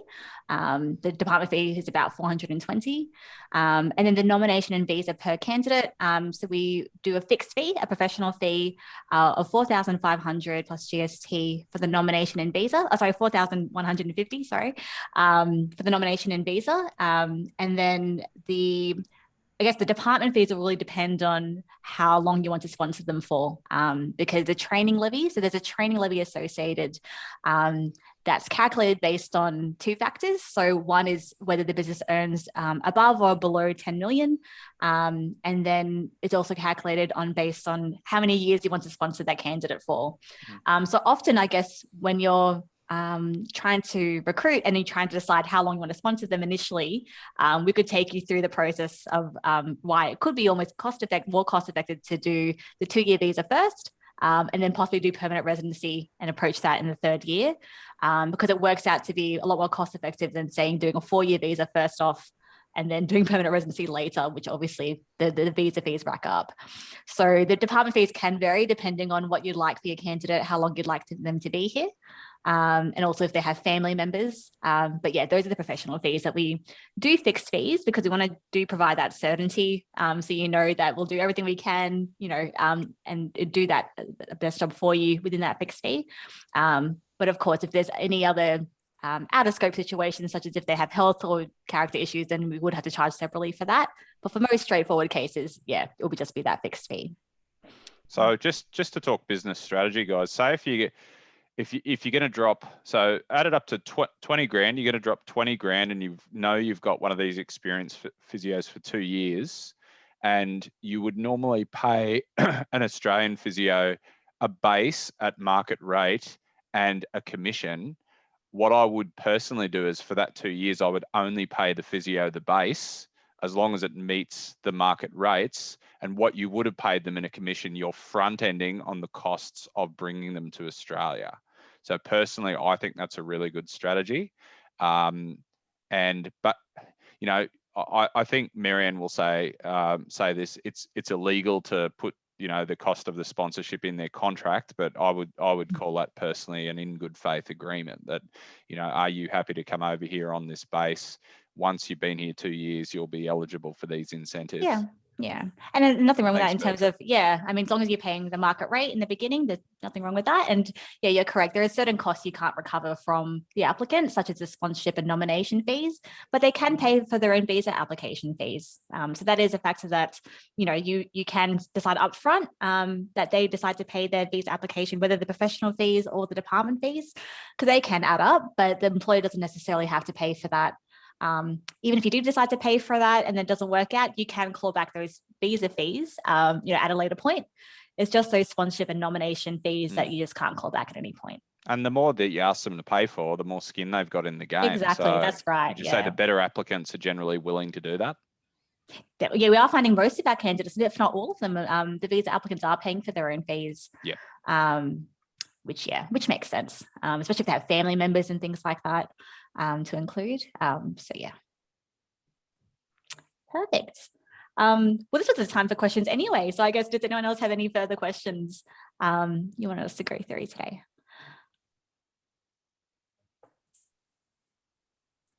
Must have done such a great job in explaining. Yeah, I think that's the thing. The reason I like the questions throughout is we get to interact as opposed to people having to remember. So that's right. Like my summary is, I want to put this forward to you guys as the haves and have-nots in physiotherapy business. Like, constant recruiting is basically something that we need to do these days. And Amit, your HR training, what I teach these guys is the most missing department in a physio clinic is the HR department: recruitment, induction, performance, and exiting. So to run our businesses in the way that we really want to run them, to get the freedom that we all deserve for how hard we've worked, I do think this is a legitimate system that many of us need to have in our businesses. And I think this can fill the leadership shortage with senior clinicians. You know, whether you go with Amit's and Marianne's company, whether you go with another company, whether you have your own applicant, whether you need an applicant from these guys, I personally don't mind what avenue you take, as long as you do something. So I'll hand over to these guys. Sorry. I think you're absolutely right, Nick. The difference between a very successful, thriving business practice versus one that's really struggling, in my experience, is often, it's actually 99% of the time, it's actually people related, and not having the right people and not being able to attract the people. You know, that's really stressing a lot of particularly small business owners. Yes. SMEs I'm hearing day in, day out. I've got one actually, a case study here in Sydney. She's more of a pediatric based practice, and when I met her in October last year, she was totally burnt out. You know, had this vision and passion for what she wanted to do. She just couldn't find people. So she gave me an assignment for one OT. Now, after 7 months, we've actually placed 8 people in her business, and eight, yep. And she's totally transformed, because she's all of a sudden now thinking about getting more, because there's enough work here. Yeah. So what we've been able to do is take away her headache to deal with the staff. And actually, she had an interesting one. So she decided to hire someone local here who had come from another market. Then she rang me and said, "Hey, I've decided to do this. What do I do?" I actually counseled her and guided her, more as a business partner to her, because although we found them local, I didn't even charge the fee, because for me, what's really important is, does she have a team that's thriving? I'm here to, our business model is based on a long-term service, support and partnership. That's how we've sort of set up our business. And so we're not here just to got you moment. That's not our model at all. I just want to reassure you, everyone, with that as well. Yeah. Oh, sorry, Juliet. Juliet asked about the costing. This is recorded too, guys. So in the interest of time, Juliet, just write in the chat box, are you okay to just watch that on the recording? Because Marianne and Amit did outline that thanks, Juliet, fairly thoroughly. Yeah. Perfect. Or what we can also do, and I think that's there, Juliet and everyone else, please reach out. We'd be very happy to have a one-on-one conversation with you, walk you through all of those, and start to canvas specifically what your needs are, and see what we do resonates with you. And if we feel confident that we'll be able to help you, let's talk about next step. From there, yeah, we're very happy to that opportunity is available to all the members of Ultimate Physio. Well, what I'm excited about, Amit, is I think you can help us at lots of different levels. Since I've met my South African, I have more access to the people. And if I can link with the people and you guys can do everything else, you can either find the talent. The thing that excites me is you're happy to fill whatever role that we can't do. And I think that's a really positive thing. What we've defined is, Nick, we are quite confident about the value that we add. So it's not a transaction model for us. So even in that fee, we've actually given a lot of thought to the value we had. So, you'll find, I think, it was Lizzie who asked the question, what happens if this doesn't work out? That's a headache with that. But also, in all our years of experience of recruiting, you have that access, and I think it's a skill. It's a skill and expertise that we complement to you, and you'll see when you deal with us, our selection process is pretty exhaustive to get you that comfort. We've used best practice HR driven practices, but also our experience, but also the best practice tools and techniques that's out there, like, and they'll be made available to you. Often as a physio, you're good at what you do as a physiotherapist. You might not be good at like recruiting, and that's why we'll compliment you as well. Yeah, and we'll give you options. You don't have to feel like, okay, I'm desperate to find bumps in seat and I need to go by there. Like, we'll actually provide you a couple of options for you to make sure you get the right candidate that's right for your business. And I think that's a value as well. Just on that, Amit, so do you give us, say, 2 or 3 candidates that we could chat with over Zoom or sort of like interview type ourselves, like when you put forward through a few people that... Again, caveat, it doesn't work all the time. We just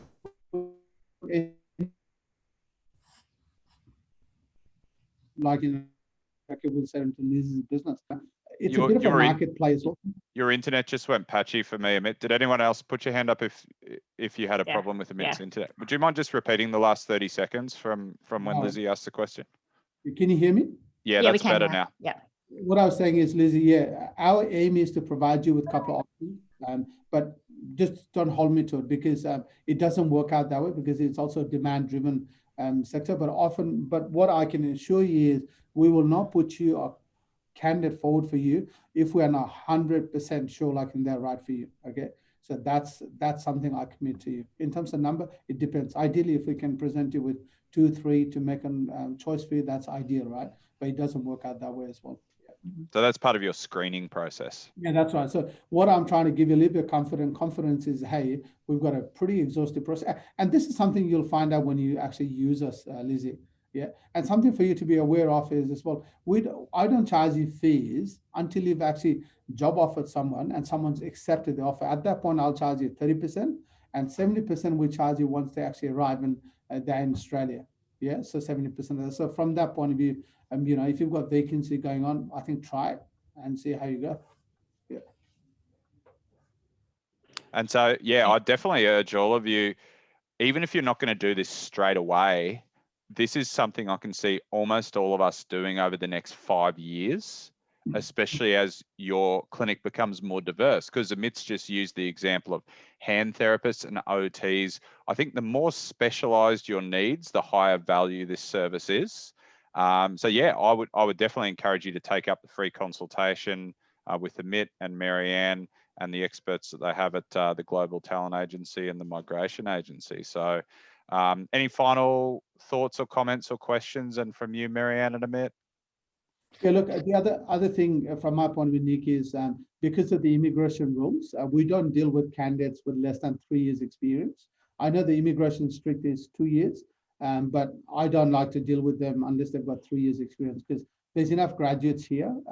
We're not doing on graduate recruitment, okay? So beautiful. I think everyone's got a smile inside when you say that, Amit. Because often I hear this conversation, I want to hire Australian graduates. Well, who's going to train them? You want someone with bit of skin in the game to be able to help you with that. So that's why our promise is we connect highly skilled global talents with great Australian businesses, and that's what we're quite clear about. Yeah, just to give you that. But we will work with, I find often when I'm working with a client, we actually provide you a strategy of like how you can grow your business from a talent point of view, and that's the expertise we provide you complementary. There's no point bringing all people with 10 years experience all at once. You want to have a bit of a mix, and so we'll sort of help you balance that as well to get that right. So it becomes a really strong team. Yeah, no further comments from me. I'll probably just share this presentation with you, Nick, so you can share that link to the free consultation. Fine. Happy to. But yeah, so I guess I look forward to chatting with more of you in detail about your particular circumstances, and and see if we can help. And we're happy to do that, because I think even as Nick said, even if you're not ready now, it's good just to have a basis of an understanding of when you are ready, what the process actually looks like, timing wise, and things like that. So we're happy to guide you through that journey. Marianne and Amit, when you get your physio who comes into your room and says, "Can I have a quick chat?" and says, "I'm resigning," boom, you can pull the trigger. you know what the process looks like. Exactly. That's right. Guys, actually, that's often too late, because you've got to wait for 24 months, right? You as a business owner need to be forward thinking, say, hey, you know, how do I deal with this sort of stuff? And I think that's where we can be really effective for you. Exactly. So, Now, guys, this is, Perfect. and I've learned so much today too. Like, I thought I knew this process, and I just want to keep learning more about it. And I'm happy to be the link. Okay. So, and that's also for you guys watching the recording, even though you weren't here live, please take action as well. Like, don't muck around. And yeah, don't think, oh, well, I won't do it because I'm not doing it yet. Just understand what the process looks like so you can act when you need to. So I want to say thank you to Marianne and Amit. Give them a hand, guys. And thank you so much for being with us. And this is a really hot topic, and we're going to talk more about this. So thanks for presenting, and thank you for giving up your valuable time as well. Great. Thanks so much for having us. thank you, Nick. Thank you so much for organizing this. And lovely to meet you, everyone, and good luck. Great. My pleasure, Great. Thank you. guys. Bye. See ya.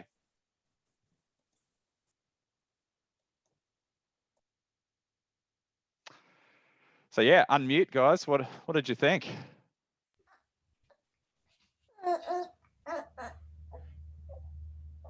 I hope that Amit and Marianne sort of filled in some technical gaps and gave you a bit more certainty around the fact that this process can work. And yeah, the thing that really shocked me was when they said that, like, how short that they can actually get someone here in right now. Like, that was not my experience. Basically, I did Amit's job myself, and my migration agent Wendy did Marianne's job. These guys are full service, so they obviously charge more. I would say my cost relative to Amit's recruiting costs was $0, and my whole immigration cost was around 10 grand. So it was about half.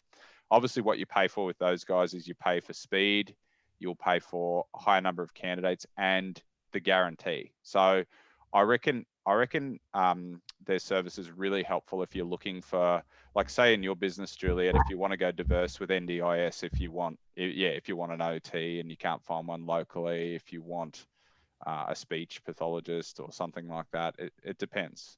So yeah, what are some of your just preliminary thoughts and comments after watching their presentation? With like a lead clinical physio, Nick, that I'm potentially on the hunt for at the moment. Yeah, it's really, it sort of sounds a little bit too good to be true, in just, you know, how we all get a feel for people because we're people, we're treating people all the time. And so we feel like, just, I don't know, probably having the confidence, knowing, do you know what I mean? Who we're going. Do you want me to start with the pitfalls of Mandy and Pierre, because they fit your lead clinical physio model? So I'll tell you a few things about South Africa and help you with that. So you can throw some devil's advocate stuff at me now. So Mandy and Pierre, Lizzie, so they came to Australia.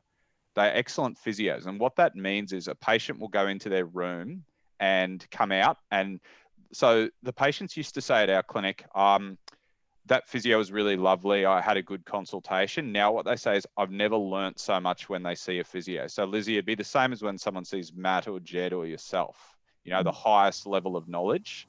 And the other good thing about South Africa is they virtually have a compulsory postgraduate year of orthopedic manual therapy. So our shitty degrees here that they graduate with, their degrees are not only better, but they do almost like a master's. Now, Mandy and Pierre taught that master's, so they participated as tutors for 3 years, and then they led it for 3 years. So I know, Lizzie, I'm not only getting someone who's qualified, but they know how to teach. But do you know what their struggle was? Understanding the Australian system. How does physio work in Australia versus how does physio work in South Africa or Ireland or New Zealand? So they are only getting to the point after 6 months where they now understand how our system works. So you put them in this role, Lizzie, what you get is great with patients, great at teaching, and no idea about how private practice works in Australia. So I guess what they're rebooking, what their spiel is to patients, how they're rebooking them. Spiels, rebookings, all of the different funding sources and systems here, the expectations of the Australian patient. So as I suggested, like Mandy and Pierre used to charge $60, they'd treat someone for an hour and they'd give them all the tools so they never had to come back. Wow. So this was the stuff that I had to know before they came, so I knew how to broach it. And their PVAs are actually a little bit lower than the rest of my therapists, but they treat a pelvic caseload. And those of you who know that the people will have fewer visits in a short period of time, but more visits over a long period of time. And there is a higher educational component. So I would say that's a big challenge. So talk to me about the challenges, guys. And those of you who are muted, yeah, feel free to unmute. Like what challenges would you have with that process? So how did they go, Nick, in terms of, because that's a huge mindset change from one session to lots of sessions. How did they go with making that mindset change? Okay, it's a work in progress. They have 12 years of experience, which is on the higher end that you would want and believe would be able to make that change.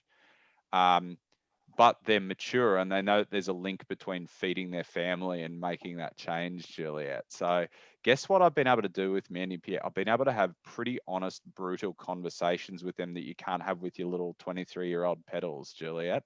So you can talk truth. The other thing is they are very resilient. So, you know, you guys might have seen on the news what's happening over there. Like the country's stuffed. Like they've trashed the place, burnt everything, looted everything. And yeah, they're tough people. They're hard workers. So my guys are struggling with the change. Like Pierre, so over in South Africa, he would say, I was like the guru. I was a male physio in private practice, which was rare. Everyone worshipped me. He's come here and he's Mr. Dad because I sponsored Mandy. He's looking after his kids 5 days a week, and he feels just this inherent general life dissatisfaction. But she's flying. So, you know, I'm boosting him up, giving him more work over time. His ideal job is a teacher at a university. So I'm going to help him get that job when it comes, and he'll probably just drop back to 10 hours here doing his men's health. So I don't know, roundabout answer, Juliet. So any other devil's advocate type questions after watching those guys present? Mine's not going to be a devil's advocate. Mine's going to be advice. Yes. I have gone through the process, as you know, but haven't bought anyone over. Yes. But all I can suggest is once you've gone through that legal process, you have 5 years of that sponsorship. Yes. So it's much easier to definitely go through that process and have that ability to sponsor and always be on top of that advertising so that when you find someone, you can bring them straight over. And when you're ready, you can. 100%. Like that's the pulling the trigger, Ruth, which is what I'll add to that is one of the places you can have a job is called Job Active, which is a government website that's free. And basically it'll always pass the test because no one looks for jobs on there. And the other thing is Indeed. So when I did this, I put it on Job Active, and I didn't pay $500 for Seek. I paid $50 for Indeed for 2 months and just put a low budget on it. And I put it on Job Active. So I can teach you guys the strategy. Where I think a MITS company can really help is if you need to do this with speed and if you want the guarantee. Because did you hear a subtle question that I asked him, which is going to lead me on to my offer for you and what I've been working on? Anyone pick my subtle question? See how smart you are and how much you're listening. Anyone? My subtle question was, hey, Amit, what if you bring your own candidate to this process? Anyone hear me say that?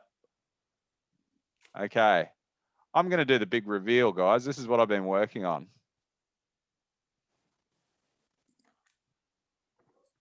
Okay, I've just got to wait for that top bar to clear off so I can access Facebook. So Mandy and I started talking about this 6 months ago and saying, how can we bring South African physios to Australia? So last week I created this group. South African physios wanting to move to Australia for work. Now, guess who fills this group? Not me, Mandy, because she taught orthopedic manual therapy, and she basically has, as an educator over there, she has a database of, you know, thousands of South African physios. Now, in a week, we already have 77 people in this group. They are all physios, and I'm seeing the average level of experience is about 5 to 10 years. Now, Mandy and I have started to post in this group. Basically, what we've been talking about is just the context of why they're here. Mandy's putting information about costs. Mandy is just giving little bits of information. She told her story. And so what we're doing, guys, we are nurturing this Facebook group. Guess who the only owners that are going to be able to be invited to this group are? BTUPC alumni, you guys. This is not for the big, this is not to let 1,400 owners into this group. This is to let currently 35 and in 6 months, 55 in. And you guys can post your jobs. And you guys can talk to these people and interact with these people and screen these people, because guess what Amit doesn't know is you guys are shit hot at a hiring process. But guess who you will need? You will need their company or a comparable company to do everything else once you get your candidate. Because that is where it gets, like, do not do that bit yourself. I'll help you with the front end. I'll help you with the recruiting bit. So here are some of my conditions. This is a service that I'll charge for, but I charge when the person gets to Australia like Amit. My costs are nowhere near his costs, but I don't want to be burdened with providing a guarantee. So the way that Mandy and I are going to price this initially is $1,500 for the successful candidate, of which Mandy and I are going to split into, to be completely transparent with you, because I want her to have incentive to bring candidates to this group. So we're going to do the first few at a super special early bird, $1,500. But our standard pricing is going to be around $3,000. So for this, you get access to the group, to liaise with the candidates, to find yourself a candidate. And you only pay when they start their first day of work for you in Australia. But I'm very clear on this, that I do not want to offer a guarantee. Like, with what I've taught you guys, I believe you can do a good enough job with the screening, and you can engage a company like a MITS company. Like they will do things like police checks, health checks, you know, all the things that Marianne described. So when you're hiring an Aussie candidate, like, how many of you actually do that stuff, like police checks and health checks? I'd be shocked if any of you put your hand up. For an international, you sort of have to, don't you? What do you guys reckon? Hey, Nick. Hey, Sal. I missed a bit, obviously. How much did you miss? I don't know. Did you get my sales spiel? I just got that bit. What was the costing for these other guys? So Amit's recruiting fee was 11.5 grand, and the legal side was about 8 to 10. So consider it like 20 grand if you don't have your own candidate, and half of that if you do have your own candidate. All right. So if we pay you the $1,500, then we have to pay them the 8K. Yep. Is that correct? So you could have a candidate for around, you could have someone working in your business experience sell for around 10K. Now, he has lots of advantages over me. He has more candidates. The advantage I have is you get to talk to different people. So effectively, the job that he does behind the scenes and presents you with the candidates in this group, you will be able to interact with many people. So this is like, it's almost like a speed dating meetup type group with the alumni owners and an increasing number of South African physios on here. So the only people in this group right now are South African physios, Mandy and myself. So what I'm going to do is I'm actually going to make access to the group complimentary on your monthly alumni membership.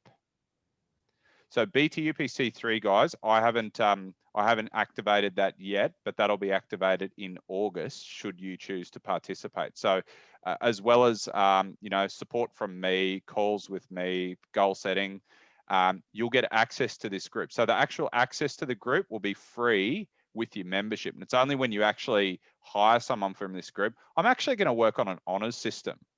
I said to Mandy, I don't want to do contracts. I just want to trust that we know each other well enough. You bring someone here and it's like, I've got them. Thank you, Nick. You know, here's the payment. That's how I want to run this. And I actually think that's a really fair way to do it. And I agree with Amit that, you know, the bulk of financial payment is to occur once you've actually got someone. You know, and I suppose my concern is you get them here and they don't work out, but I would rather guide you through how to do more of the psychometric testing, more of the interviewing process at the front end before you actually offer them a job. The biggest thing that I think you guys might have to be careful of here is just that hard in mouth. Oh, boom, boom, boom. I've got a good applicant. They want to come to Lithgow, Sal, you're hired. You know, I'd rather you take a little bit more time on the front end. So what questions do you have about my initiative, about South African physios wanting to move to Australia for work? Does it just have to be South African? Why can't we have Irish in there? Or are you just going to be very specific? I'm starting with South African. The reason I'm starting is, did you catch the part of Amit's presentation, Sal, where he says the South Africans want to come here, like their country's in ruins? Yeah. No, I he said yeah. He I said think the the same English as aren't, but the Irish as well. Irish will. Yeah. So what that looks like to me is just creating a second group. Yeah. So what's the Nick, what about- situation in terms of registration for these guys? for South Africans compared to UK Irish? Yes. Okay. So Mandy registered through New Zealand and then registered here. And would you believe in the last 6 months, the Australian Physio Council now accepts registration from South African physios? They don't have to go through New Zealand. Mm-hmm. So that's another reason. But UK and Irish do. I'm unsure.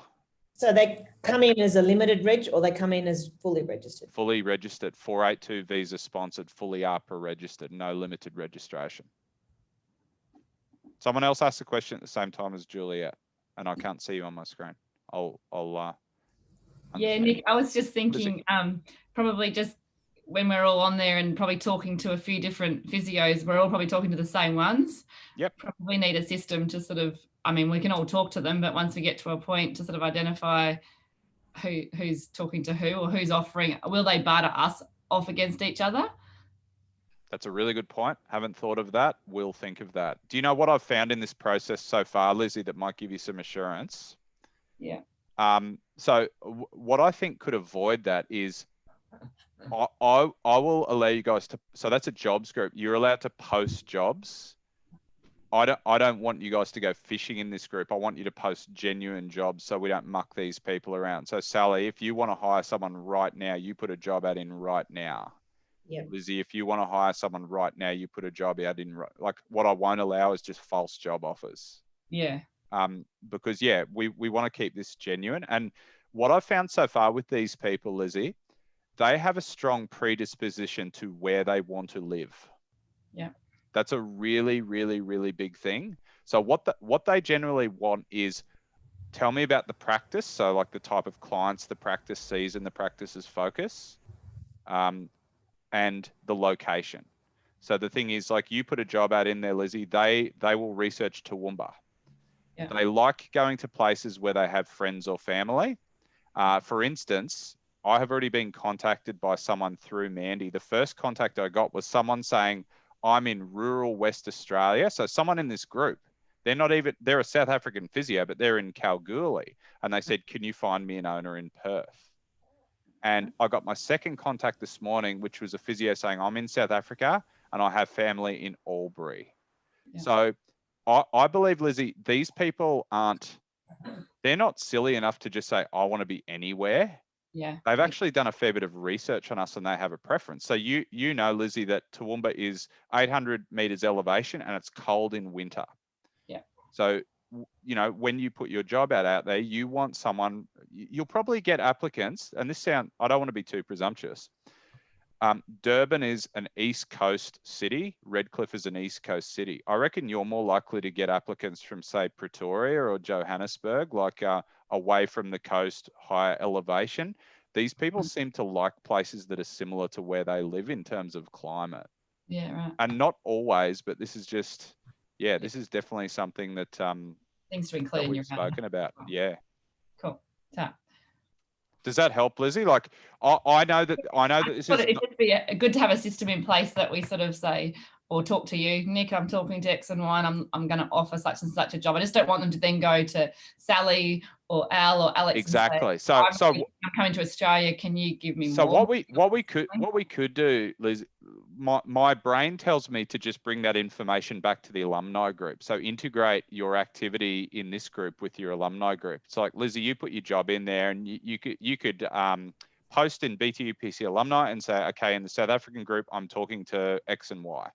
Yeah, just so Does that, because you wouldn't say that in the South African group because, you know, I would want you to say that privately. Does that make sense? Yeah, I'm just conscious that they're trying to get the best deal and so are we, just making sure we're all above board on that so it doesn't create issues within our close-knit group. Do you know how I think I can make it even more above board?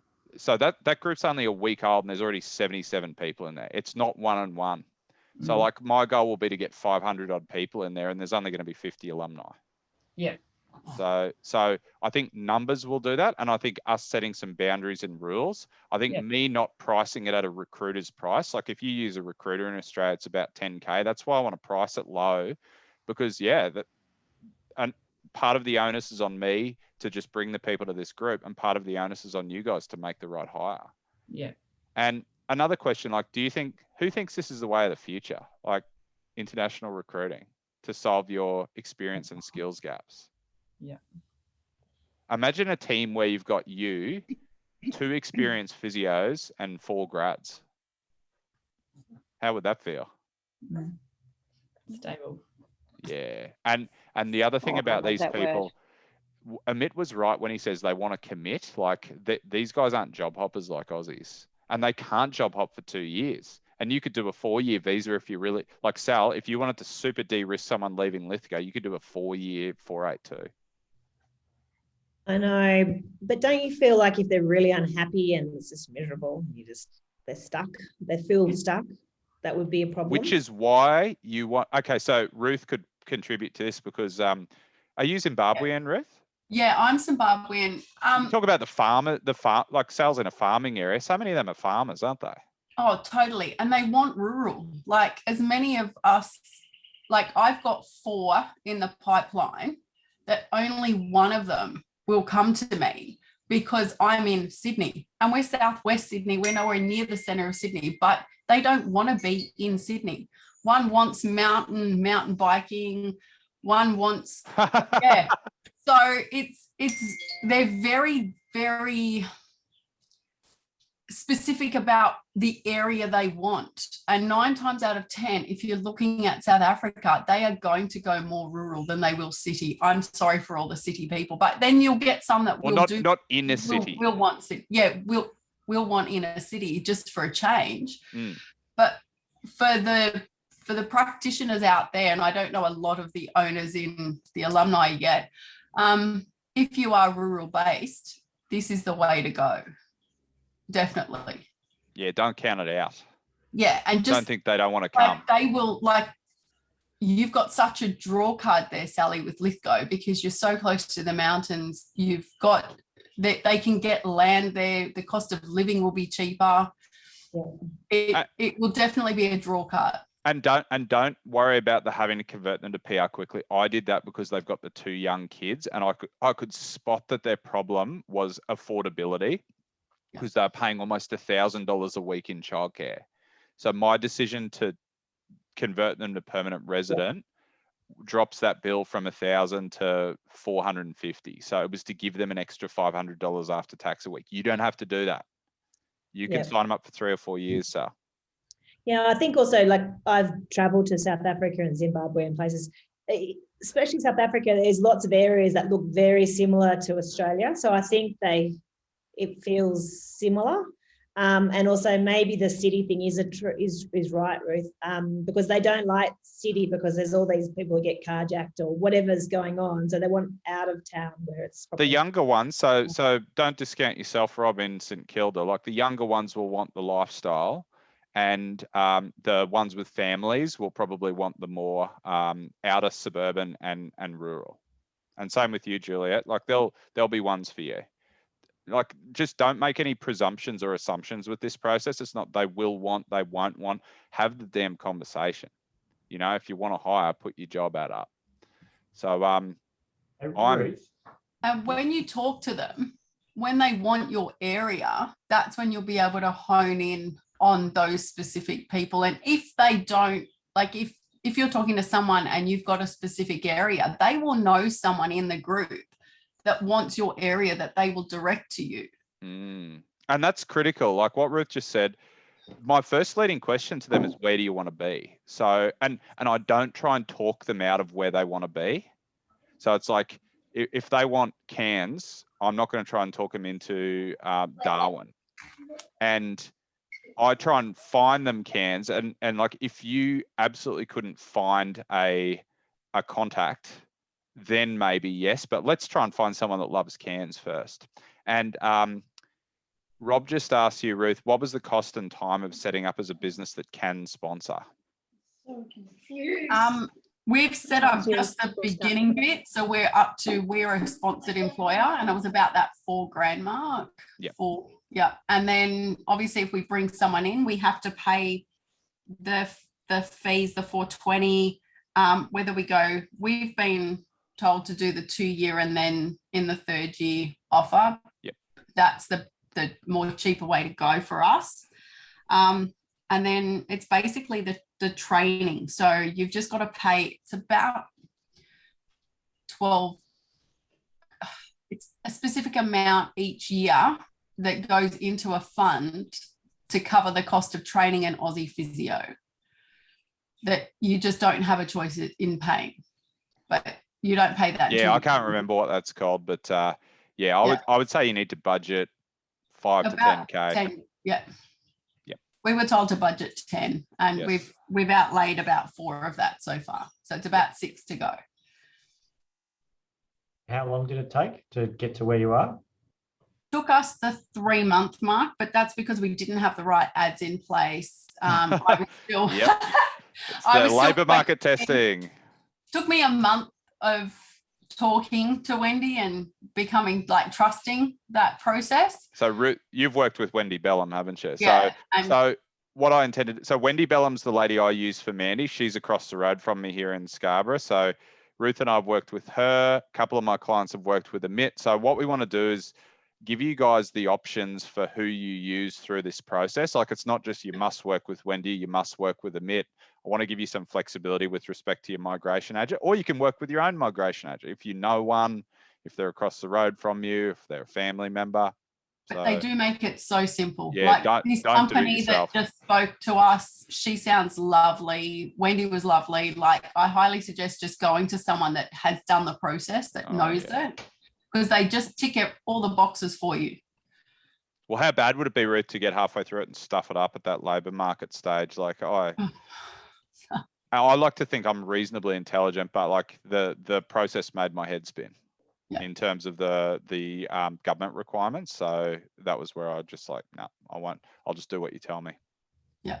So I'm happy to try and find the applicants, because I believe I can through Mandy.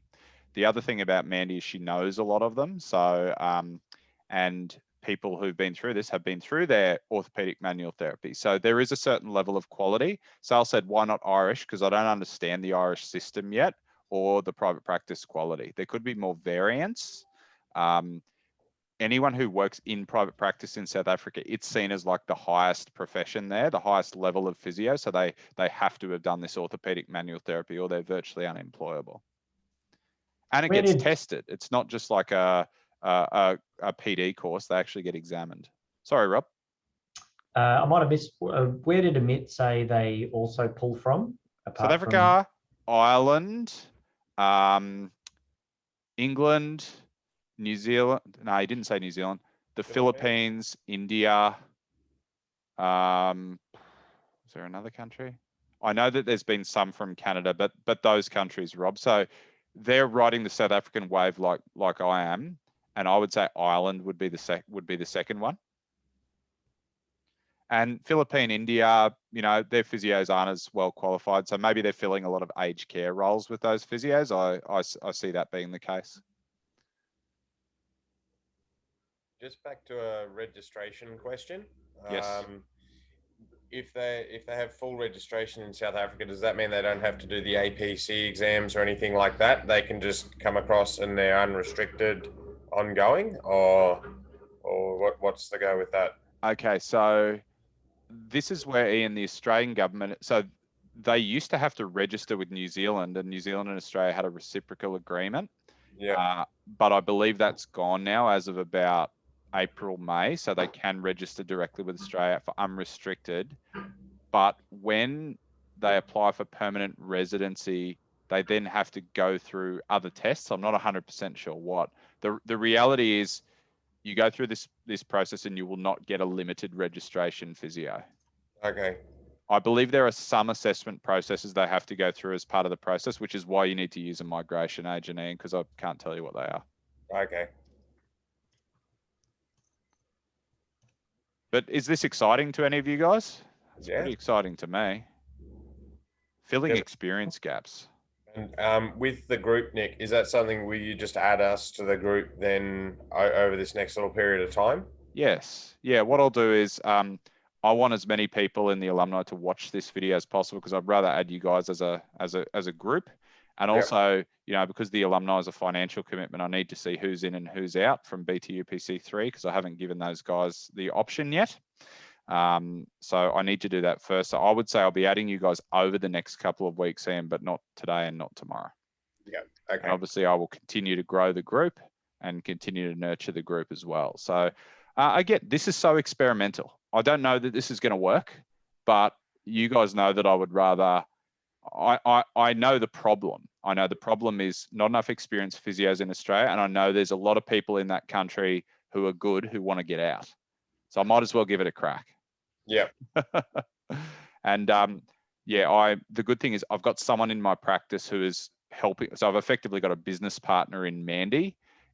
She knows them. She knows what they're capable of. And as part of the process, I think what we're going to do is even sort of get resumes from them, and we can, I could say, if you put a job out in there and you get 2 applicants, you can send me their resume and I can say to Mandy, you know, tell me if this person would be any good or not.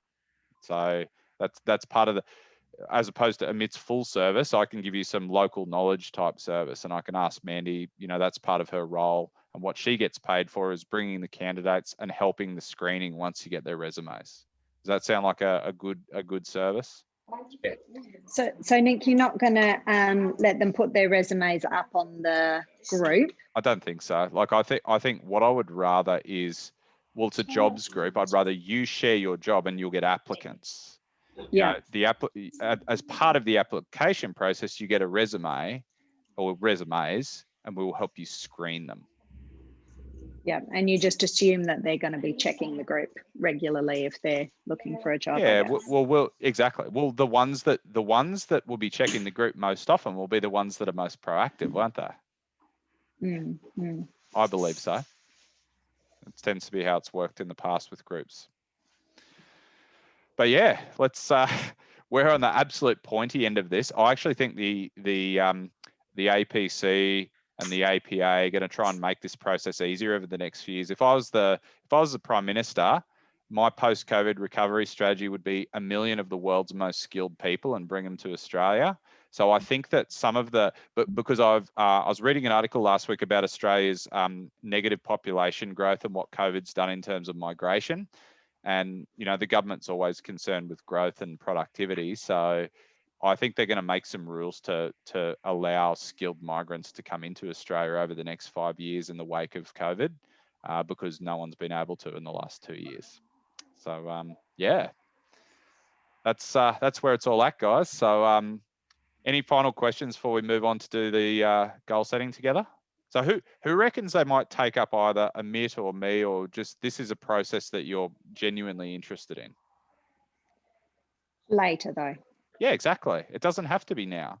The reason you might do your free call with Amit, Juliet, is just to know exactly what's involved. Because, yeah, I still do believe, like, when he might have said you got to start upstream, but like if a physio pulls the pin, you can keep him for another month. And if you can get one through him in 1 month or through me in 3 months, just do it. But it's good. It's good to educate yourself on the process. Like Ruth's doing that right now. So she's got a bit of a leg up because she knows that when the time comes, I can do this. Yeah. So final thoughts, final questions. Put your hand up if this has been helpful. It's a bit of group pressure, isn't it? Wait till everyone puts their hand up. So then, yeah. So, but I do think for a practice like yours, like imagine a rural recruiting strategy where you don't have to pay overs. Yeah, it'd be great if it all works and, you know, makes it a cost-effective way of getting lots of physios in. Or So when you say if it all works, what's your biggest concern? I suppose my concern is probably cultural fit. Yes. And coping with Australian structures of how we, like what you said with Mandy, just the processes. We have had a couple of international physios at different times and with mixed results. Yes. Do you know how I determined cultural fit with Mandy? Yeah. Or have a guess, how do you think I did it before she started with me? Oh, the questionnaires and things like that. I had 10 Zoom conversations with her. This was not something where I had one conversation and offered a job. Yeah. So the interview process does have to be exhaustive, Sal, and we do have to adapt it. Yep. And then I think the other thing for me would be, I would be advertising Australia-based versus, and also doing the international thing. And if you suddenly had two, how you... Two applicants? Yeah, if you had, or not two, but two, like you had an Australian, couple of Australian people super keen and international. Let's cross that bridge when you come to it, because I haven't seen that occur yet. It might just suddenly boom. Well, it's possible, and then just do your positives and negatives list and make a decision from there. And the other thing is take them through the process, because people might drop out through the process. Yeah. You know, that's how recruiting works. Just because you've got an applicant doesn't mean they're going to accept a position. Oh no, it wasn't really meaning that. Yeah, just Well, do you know the one really hidden trump card in this too? Some of those people in that group who've already messaged me are actually in Australia right now and have already been sponsored, and they're working in less than good jobs. So they could be the real low-hanging fruit. That'd be great. Which means you don't have to go through a migration process. You just have to do what Ruth did and be a sponsored applicant and take over their sponsorship. Oh, so you still have to do that though, to take over their sponsorship. Yeah. So, with the sponsored applicant or the sponsor aspect, I've been through 2018 creating an immigration account. Is it something beyond that, or once you've created that immigration account that's approved? Have you paid any money? No. Okay, basically, I've got, it said I've been approved for access to services for an organization IMI account. I would she's just stepped away from her computer, but I'd message Ruth Schultz because she's done it and she had to pay money. So my suspicion would be, Ian, is until you pay, you can't sponsor. Okay. Suspicion, not certainty. Again, you guys know I'm a big picture person. When it comes to detail, I don't want to steer you off ship, but you know, this is why this process will also include migration agents, because they know how to do everything. Yeah. I'm going to help you guys connect. I'll help you with the interviewing process, but you will need migration agents to guide you through the nuts and bolts of how this actually works. Okay. Yeah. So Nick, what I love about what you're doing over what Amit's doing is that it's giving us options. Like Sally, you're talking about finding somebody that's a fit. I feel like if I was just given two people to choose from, like what's the chances of that being the right fit? What screening criteria does he use? Yeah. Yep. And he's corporate HR trained, so like his criteria would probably be good, but I don't know how personalized they would be.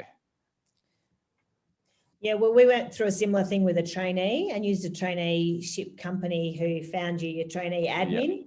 And they give you two and you're like, well, they're all right, but was there other people who were better? Like, can I see the rest of the 10 that applied? I might like one of them better. Exactly.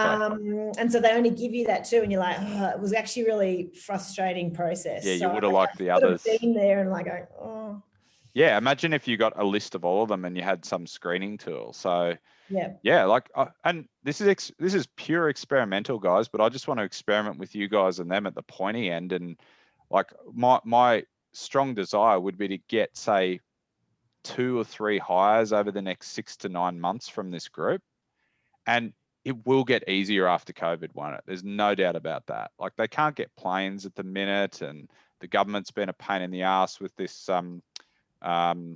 skilled occupations list. Like, all that stuff's going to get easier. It has to. Things don't stay as hard as they've ever been forever, do they? So thank you. Let's not end the conversation here. We'll keep it going in the group, or you can private message me if your inquiry is immediate or significant. So what I want to do next, can you guys please make sure you downloaded the goal setting documents from today? Just click on the chat box and you got to scroll all the way back to the start of the chat box because I put the 2 documents in there. Some of you will have this ready if you've done it many times before. And the other thing is I would like you, if you've got your previous goals handy, to have them with you as well. Juliet. Not seeing it in the chat box, Nick. Is anybody else? Have you scrolled all the way back up to the first ever post in the chat box? Yeah. Okay, First so mine is from Lizzie. Rightio. Yeah, okay, that's I strange. think the chat only starts from when you enter, when so you you enter. might have Yes, put it yes, in yes. before anybody was there. I will put them in again then. It will not take me long.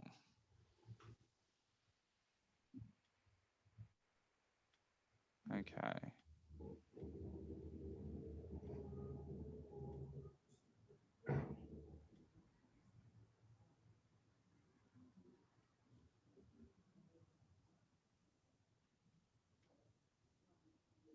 Okay. First one's in there.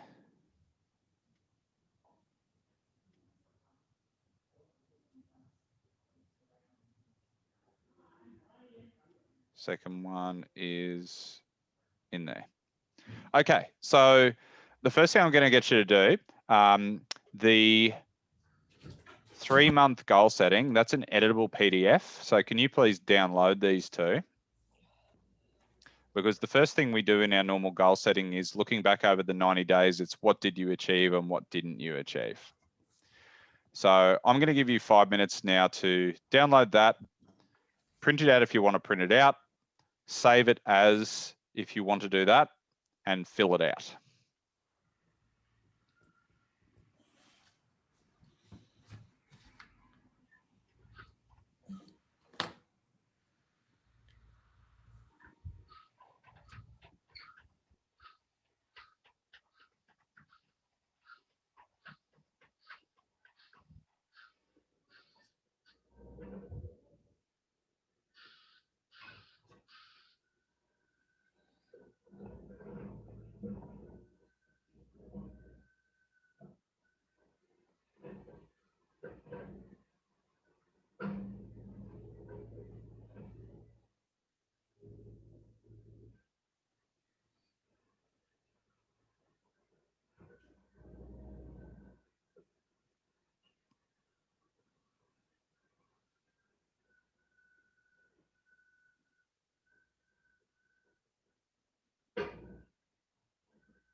Anyone having trouble?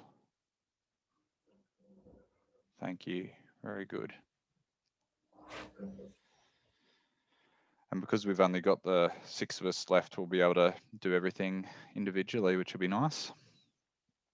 Yeah, I've been pretty pumped on this for a while. It's taken me about 6 months to come to what it actually could look like practically, because I'm not a recruiter. So I needed to develop something that I thought was my expertise, which is Facebook groups,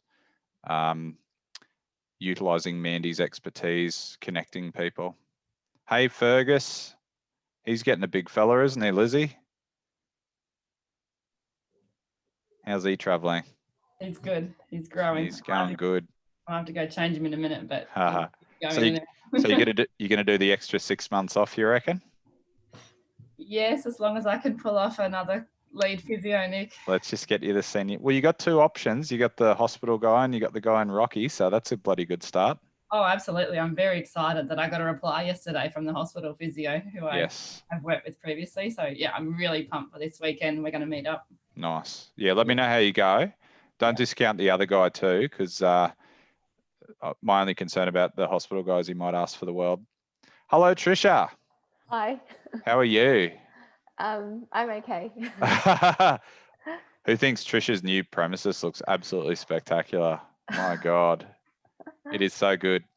I'll tell you what, Trisha, when you have 2 hours, you're going to want to go back and watch that last 2 hours of video because I got something pretty special on there. Yeah. It's to do with international recruiting and pelvic health physios asking for too much in Australia. That's a common thing now. So just in a week or so, if you can find time to watch the recording, which I'll put in the BTUPC Alumni group. Yeah. After you watch it, literally just come back to me and ask me questions. Yeah, thank you. Because it'll be really good. Basically, we're trying to facilitate some overseas-based recruitment, and we've got a couple of different options for you. But I'd basically have to talk to you for half an hour to give you the context. So what we're doing, Trisha, with the goal setting here now, if you go to the, no, actually it won't be uploaded for you. I'll have to upload it again. A couple of forms that we're filling out for the goal setting today. The first one is called 3-month goal setting workshop. This is basically what did you achieve last quarter? What did you not achieve last quarter? And what do we need to do for the next quarter for you, okay? So that's in the chat box now. So if you can download both of these, Trisha.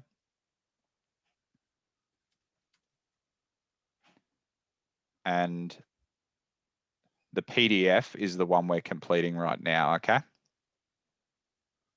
Are you still with me, Dana? Can you, just because I can't see your picture.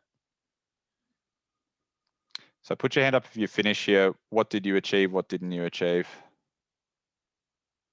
Sal's done. How you going, Ian? I'm having some tech issues typing stuff, but I can just verbalize you can probably tell us. Okay, so I'll go Sal, Juliet, Ian, and then we'll go to Lizzie, and then we'll see if Ruth or Dana are there. So start us off, Sal. So what did you achieve in the last quarter? What didn't you? My new grad physio is full. Wow, how's that feel? Yeah, well, good, but then I need another. I thought I had more time off.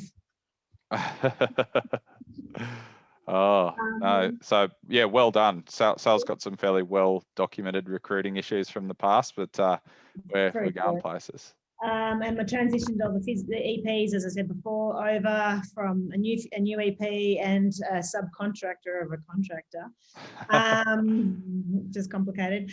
But actually it's working well. I've got the contractor, she's on maternity leave. So actually not having her in the building is fabulous. It's nice. Yeah. So Sal and I have like a 2-year running battle with one EP who's just a falling star of all falling stars, but you can't get rid of her. So anyway, it's working okay. It's good. And actually not having her here has made that the other EP is being filled. They're both being filled equally. It's fine. Whereas before it was becoming quite a bit of a... Imagine if there was something you could do to make her not want to come back after maternity leave. I wonder what that would be. Worthwhile for her. Well, that's that other job, isn't it? Is there anything in last quarter that you didn't achieve that you wanted to? Reducing my hours. Yep. Although I have had a holiday every school holidays, so I've had a week off. That's good. Well, I think you need another physio to reduce your hours, don't you? That's what my didn't achieve, another experienced physio. Well, maybe we got some answers after today. Yeah. Okay, so we'll go to you, Juliet. So what did you achieve? What didn't you achieve? Thanks. You're muted as well. I have managed to achieve some of my percentage full goals, but only just in the last week since we've recovered from the last opening. But being in a position to open a new clinic or expand at the end of the year has taken a bit of a fizzer because of losing physios. So my earlier goal was to employ the physios, which I've done, but now I need to employ more physios. And I basically, my self-care goals haven't happened, my implementing BTUPC goals haven't happened, my marketing goals haven't happened, family goals not too bad. So it's been would you put it all down to losing the physios, would you say? Or not necessarily, a bit of Melbourne lockdown stuff? Yeah, both. So two big things, both of which you have not a huge degree of control over, sadly. Yeah. Cool. Thanks, Juliet. Ian, what have you achieved? What haven't you achieved? Utilisation wise, we've been powering along. We've been sort of averaging 90% plus, even without advertising. So we've sort of kept all of our numbers up, even having lost one or two staff. We've been achieving more or less information as far as regarding, I think, our conversation yesterday, potentially moving to a bigger practice, depending on finding staff. And it looks like we've at least got one new grad who's keen to come on board next year. And then I think we'll definitely be pretty active in this group to see if we can find an experienced person or even two to then add in with a new clinic. Yeah, like I think if you're going to go ahead with a new building, like this strategy for you would be, you'd probably be the one I'd immediately pick from the group and say this could work so well, because Ian's got a young team. They're very hard workers. We tried to put a clinical lead in there, but he didn't work out. So I think if we can get the person who's to your liking, this could be an amazing growth strategy for you. I mean, I've got a 18-month out physio who's got a PVA of over 8, who's 90% full every week. And while that's good, we know that they can't keep it up always. No, so we need to do that. So the not achieving is getting that extra person in. And gone backwards somewhat as far as the amount of time I'm spending there, where that had decreased, and that's sort of gone back up again. Well, that's a bit of a trend even amongst Sal and Juliet, you know, whether you get someone and you get busier and you can't back off, or you lose someone and you need someone. It's a real trend, guys. That's why we're here today. And that's why I picked the topic I did. So I'll come to you next, Lizzie, and you just came back, Ruth. I'll go to Lizzie and then you, Ruth, for what did you achieve? What didn't you achieve for last quarter? And then we'll finish with Trisha.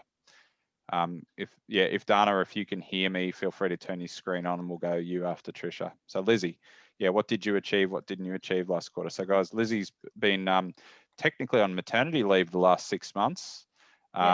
From BTUPC 1 in Toowoomba, and one of my first clinics that I work with, and we powered along to get you ready for not having to go into work.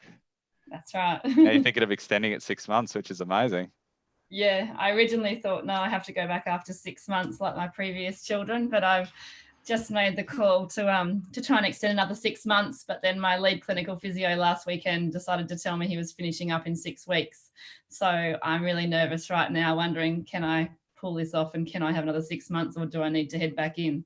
So well, my worst case scenario for you is if you do have to head back in, it actually won't be for long. So like, we need to recruit. Lizzie's got 2 potential local applicants. I reckon for you, it's probably a bridge too far for these South Africans, unless both of these guys go pear-shaped. We should try and get one of them. And if we can't, there is that option, but that would involve you going back in briefly. That's my thoughts. That one applicant is already South African, Nick. Have you? He is. Yeah, but he's already in Australia, which means you don't have to sponsor him. Yeah, that's right. Yeah. Something about South Africans. What is it? They're popping up out of the woodwork everywhere. Yeah. So my last 2 months, I achieved. We got implemented our front desk software system out at our satellite clinic at Highfields Medical Centre. So that was a big bonus, and it's transitioned quite well now. A few hiccups. The other thing I achieved was being able to breastfeed my baby, which has been a big stress and a hassle in the past. So that's gone really well. I haven't mastered Asana's task list. I keep coming back to it. I keep trying to get to use it with my management team, and I'm just not using it. And what are they using instead? How are they communicating with you? email, text message 1,000 times. And I don't know what else to do, but I've got to do something with how I'm communicating with. Just have a conversation with me and we'll talk through that because we haven't discussed that. Yeah. Okay, so who already uses Asana or Trello and finds it a shit ton better than emails and texts and just stuff that gets lost and bothered at all times a day? So maybe even just that, like seeing a couple of people that use it and benefit from it, Lizzie, is good impetus to give it another crack. And does everyone just not use email? You know, like they're emailing you tasks through and I then email back. So I get caught on the email trail, probably in the text message trail rather than. I only send and receive emails to people outside my business. Yeah. Yeah, I do a bit of both, but I'll tend to switch them back over because I use Teams. I'll switch them back over to the right channel when they use the wrong channel. Yeah, nice. I need to redirect. Do you use Slack, like within your clinic, Liz? We've been using Slack. Yeah, Lizzie? Yeah. So Slack is very accessible. So we use Slack, and then if we have like more, one-to-one physio task list, then I'll use Asana. And obviously day-to-day running of the clinic, they check the box. It would be through Asana. But if we wanted them to write a letter, we would Slack them, and then they, like myself and the admin team, would see that they got to write that letter. And if they've done it, they write done. Yeah, and it's all there. Yeah, that's what I use Teams for. So that's another option. Yeah, similar. So it's immediate, and I think that's probably the reason why people can't quite cope with just Asana, is that it's not communication. Yes, in the formal usual way. There's a difference between communication and task lists. Better not get caught up, guys. I've got 23 minutes. So that was the only thing you didn't achieve, Lizzie, was the... I didn't achieve Asana, I didn't achieve a holiday, and I didn't achieve the renovation that we've still, but it's all held up, COVID. Yeah. Who wants a holiday? I desperately want a holiday. I've got bloody Fiji flight credit. I'm actually organised from a holiday. Yeah, true. I went to Adelaide. Actually had one. We're jealous. That was work though, Tricia. It was. It didn't look like work. Yeah, work and wine. And I'm supposed to meet up with Ruth in Jindabyne in about a month. So what are our chances of that happening? Oh, I hope. Anyway, no, thanks, Lizzie. So we'll go to Ruth then, Tricia. So what did you achieve? What didn't you achieve, Ruth, in last quarter? We did recruit our new grad, and she's working out really well. Obviously one didn't, but we have one. Ruth did the hire two, keep one. Another side story she'll tell you in the group, but a bit of an interesting story we discussed at coaching. So yep. We almost finished the renovation at home, so the kitchen's going in, so I have no kitchen for 2 weeks. So oh my god, am I dying? But at least it's an achievement, you know. I'm getting my kitchen. And I did get to travel, not overseas, but kind of on a boat to Tasmania. And so I actually achieved all 3 goals that I had set for myself for last quarter. Very nice. Well done, Ruth. No, you're in a good space. And Ruth's in Southwest Sydney, so she's in sort of COVID heartland. So, still keeping your spirits up despite that, which is good. Yeah, hopefully it'll end one day, guys. And just moved a whole team to the Gold Coast. That was not pretty. I swear I had so many players screaming at me, but I just smiled sweetly and went, oh, well, that's the life. Off you go. Nothing you can do, is there? No. So thank you, Ruth. We'll finish up with Tricia. So you've had a lot going on the last 3 months. Yeah, I have. Yeah. So in reflection, it's like, I think I achieved a lot. I moved into the new clinic, and it was a pretty smooth transition. I offloaded my old clinic, so you did? Yeah, thank God. Yeah, it dented me about $12,000, but I'm okay with that. It's better than a year of rent. Yeah, and then I finished all my tax stuff that I had to do, and in doing that, I had to slow right down. You've been prolific. No wonder you want a holiday. You need a holiday. Yeah. So what I didn't achieve, I actually allocated last week for a holiday, so I didn't get a holiday because I had to pivot with the COVID clinic stuff. Yes. Still, with regards to self-care, it's still, yeah, not the best, yeah, but still I think working on it. you and Juliet need to partner up there by the sound of it. And because we're hit by COVID, I was supposed to onboard. Well, I am onboarding a new physio this week, which is it's okay. Like we've got things for her to do, but hopefully this doesn't drag out. It might hit me more financially. I'm just hoping it just doesn't drag out. We have had another physio who was supposed to start on the 10th of August. I parked her at the moment. So yeah, cool. That's a smart. Yeah. That's a smart thing. It's not bad depending on where you're located. If you're in Sydney or even in Victoria, to be hiring slowly at the minute for that reason. Now that's good, guys. So with 20 minutes to go, the big thing I want is to get your goals for the next quarter. So if you flip over onto the back of that page, we are going to rush it a little bit. I won't hear from you with your wheel, but you can do that in your own time. And I just want to hear your 3 goals for the next quarter and your BHAG. Forgive me if that particular page says 12-month goals. That's obviously incorrect for what we're doing today. Should read 3. And then we'll do the same order. We'll go Sal, Juliet, Ian, Lizzie, Ruth, Trisha. Dana, I take it you're not in front of the computer just because you haven't turned video on. So cool. And feel free to speak to me as we go, because I know that I did budget more time for the goals, but I thought the recruiting stuff was so damn important and good that I didn't want to skip on it. So my plan, I'm hoping to get to Melbourne on the 13th and the 14th of August to teach BTUPC 4 team module. So any of you Melbourne people that are watching, that's my hope. I just noticed today Queensland's declared Victoria a hotspot, so hopefully that opens up in the next 2 weeks, or I wouldn't be able to go because I couldn't get home. What else is happening? That's probably about it from my perspective. I'll be giving you guys more information about this new South Africans wanting to work in Australia Facebook group.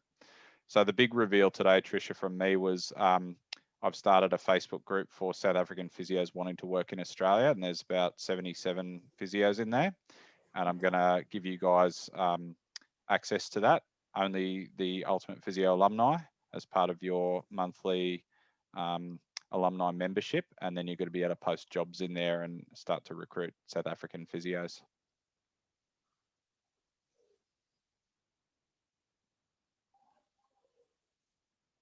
So yeah, if you're having trouble with goal setting, I like the concept of 1 goal per value. I'll share mine with you. What have I got for the next quarter?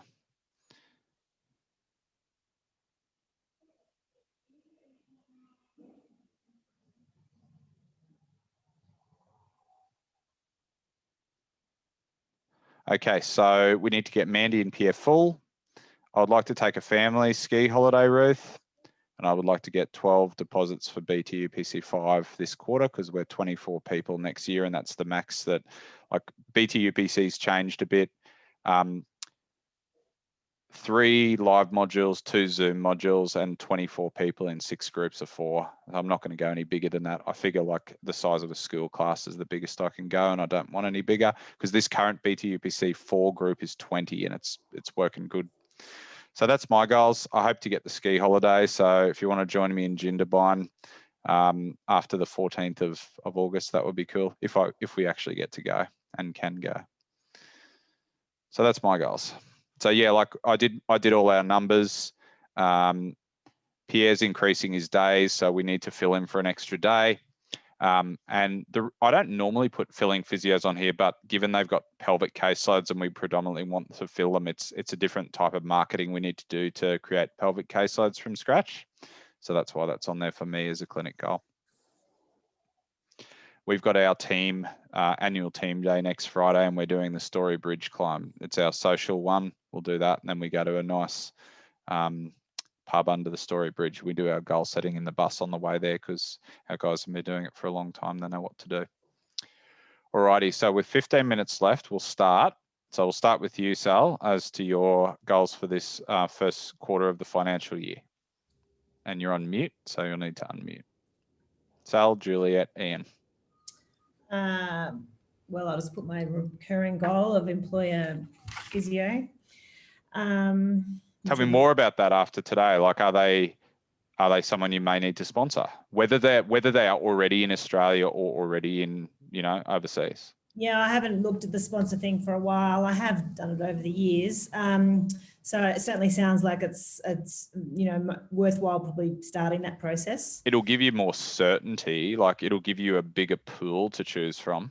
Yeah.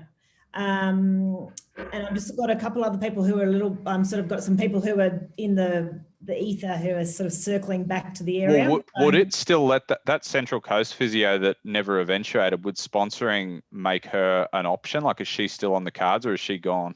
No, yes, I need to recontact her because I think I've just got to work out what her partner's doing, because he's a Lithgow boy. Yeah, she was the best option. She's the don't go searching overseas before you get a yes or a no. Yeah, so I've just got I've got to reconnect with 3 of the people from before, actually. Because with the COVID stuff, it's just changing where they're able to work. Well, what I would do too, Sal, is it's like, I'm going to go on this other tangent. I need a final yes or no from you before I move on. You know, that would almost be the conversation I'd be having with those 3. Yeah, yeah. So that'll be good. Yes, very good. I just need to make sure I'm getting back into booking the really structured time with the team. We're still especially with the young ones. I need to be booking it really solidly, because as we get busier, those times get wiped. Who needs to up their fees 5%? Oh, I forgot to do it on the 1st of July. We'll just do it now. We upped it 12.5, if that helps. Did anyone say anything? We had about 2 comments. That was it. And we did it because we were running between 95 and 100% utilization. So we did it that much to become quieter. The only problem that we've got with it is we have become quieter. You didn't get quieter, you're just earning more money. So it's never a bad thing.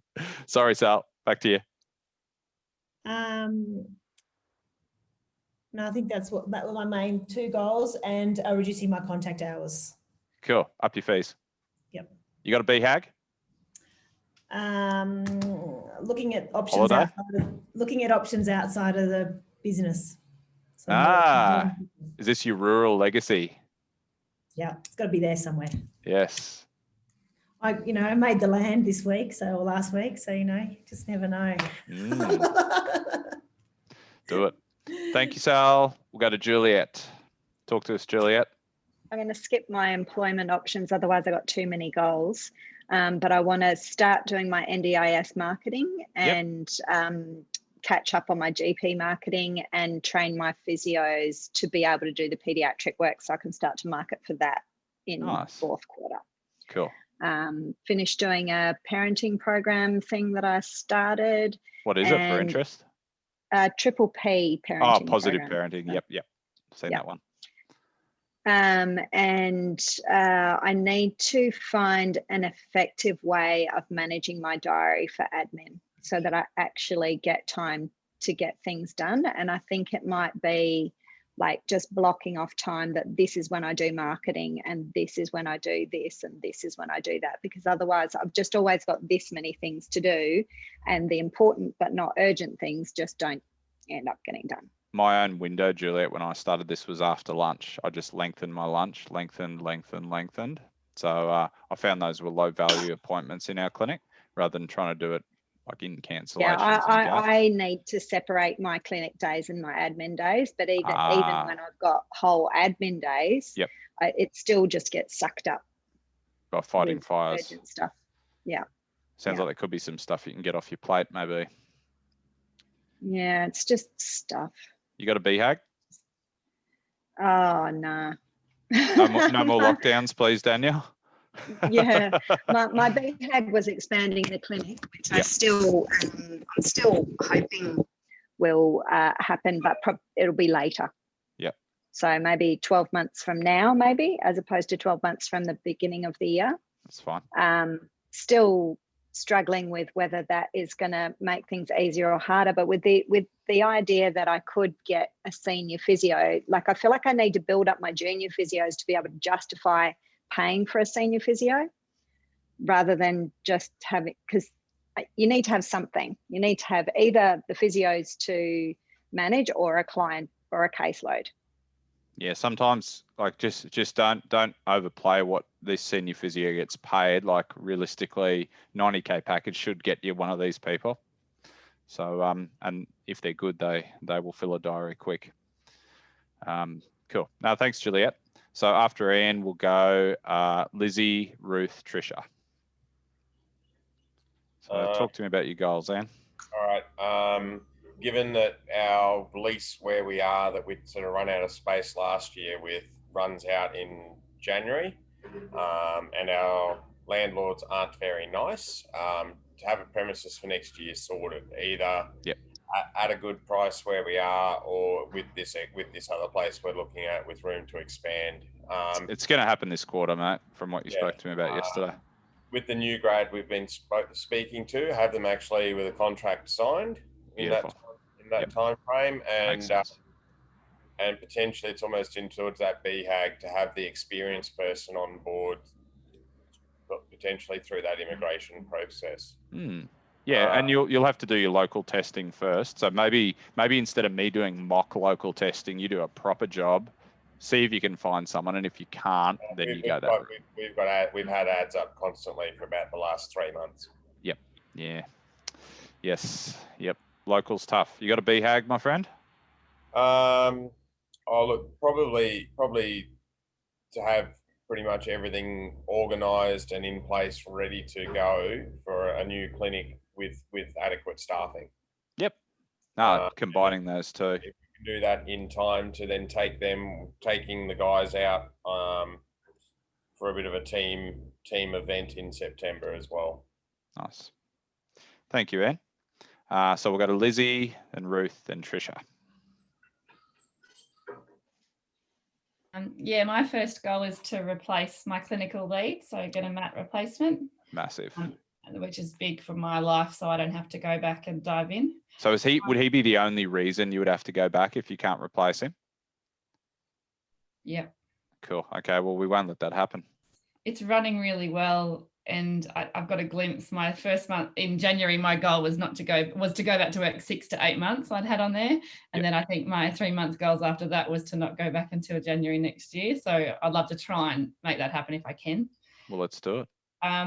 I've got 2 exercise physiologists on board at Taylor Street, and they're just not full. So I need to work really hard at the moment to, alongside with the mat replacement, to fill their books. So I've just done some group ads with Jess and a bit of a group meeting. We started hydro classes. I've just got to work with the ex-physios a bit more and give them more attention and try. No, you need a marketing strategy for them. Yeah. And then obviously my third goal is not to go back to treating until January 2022. And my big hairy goal is to open a Highfields clinic. Break away from the medical centre. Yeah, I crunched some numbers with my accountant, and he said we needed another 3 days of treating at the Highfields clinic. Yeah. We've started another 2.5 days this week, but they've called a meeting with me urgently this afternoon, and I just can see red. I don't think it's going to work out there. And I need to have the confidence to make a jump, because their billing's inconsistent compared to what we think we've built out there. It's not working. No, the poor communication. I've got to try and make the jump, but my accountant says not yet, because my figures aren't stacking up out there. So the main thing is go and find where you want to be. I know the area like the back of my hand, so just go and find a premises first, Lizzie, and we'll work backwards. Yeah. Is there much available out there, or not a lot? So there's the old Highfields inner circle area on the highway there, and there's lots to lease through there. I've got a dentist friend who's in there, but it's like the dead end of Highfields that no one goes to. And the up and coming is now near the Macca's, the Woolworths, where we are at the Village Medical Centre. Yep. Queensland X-Ray's out there, but there is no land and there's no buildings there to be able to lease. There's a real gap, and they're not letting conversions happen at the minute through council for homes converting. Yeah, okay. So I'm really stuck on a building, actually, to be honest. No, we'll think about that. Yeah, got a plan. That's it for me. Thank you, Lizzie. No, there's some good ones. And no, you're blowing me away with staying off work. I wish I had a year's worth of paternity leave so I could justify it in the same way. No more babies though. I've enjoyed it. No more babies, but it's wonderful. It's a great reward. I'm very grateful. No, you deserve it. You worked hard. Okay, Ruth, talk us through your next 3 months. Towards the end of it, I want to get my 4th year to commit to either a yes or no for next year. 100%. That's what we spoke about the other day. Yeah. I want to look at renovations in the clinic just to get them locked in for when we do them over the new year when we're shut. We just want to convert our big open space to still a pretty big open space, but 1 or 2 private rooms. Yep. So if you can get 2 rooms, like to justify it, yeah, I'd be making sure you get 2. Yeah. And then we're going to look at finishing the reno at home by making a second, like a living space downstairs, it's self-contained, so that we can use that as a draw card when we do bring an overseas physio in. Wow. So they start with you, and that's part of their package. Well, for the first 6 months, that expense of having to rent somewhere, that is really cool. We can offset that instead of a lot in wages, it will save us money. And that is true business owner thinking. Yeah. Love it. And my BHAG is to travel. Where do you reckon you'll get to Harvey Bay? Or look, I'm hoping, yeah, but it's not looking good. So I just have to change my license to Jindabyne, that's all. Yeah, true. Yeah, get yourself out of the hot zone. Yep. So does it affect rural New South Wales? Like, are you affected, Sal, or not really? No. Okay. They're pretty lucky. No, we're pretty good. Please, sacrificed us because we're in the Lithgow zone. Yep. Which is like 50 k's just out of Greater Sydney. So some of our patients come from Greater Sydney. Yes. But or don't come right now. Yeah, we're okay at the moment. We're pretty chockers. It's just trying to work out some of the logistics of rules and what we're allowed to do and not allowed to do. Okay. Well, I still hope to come down your way, Ruth, but I'm unsure. And Trisha, do you want to finish this off? You probably need a rest. Yeah. What you've got done, new premises. But my first one, because I feel the pressure, the financial pressure. Yes. I really need to fill up the physio. So working on the marketing, to fill the physio. Yes. We obviously got a bigger rent in the new premises, so I need 900K turnover.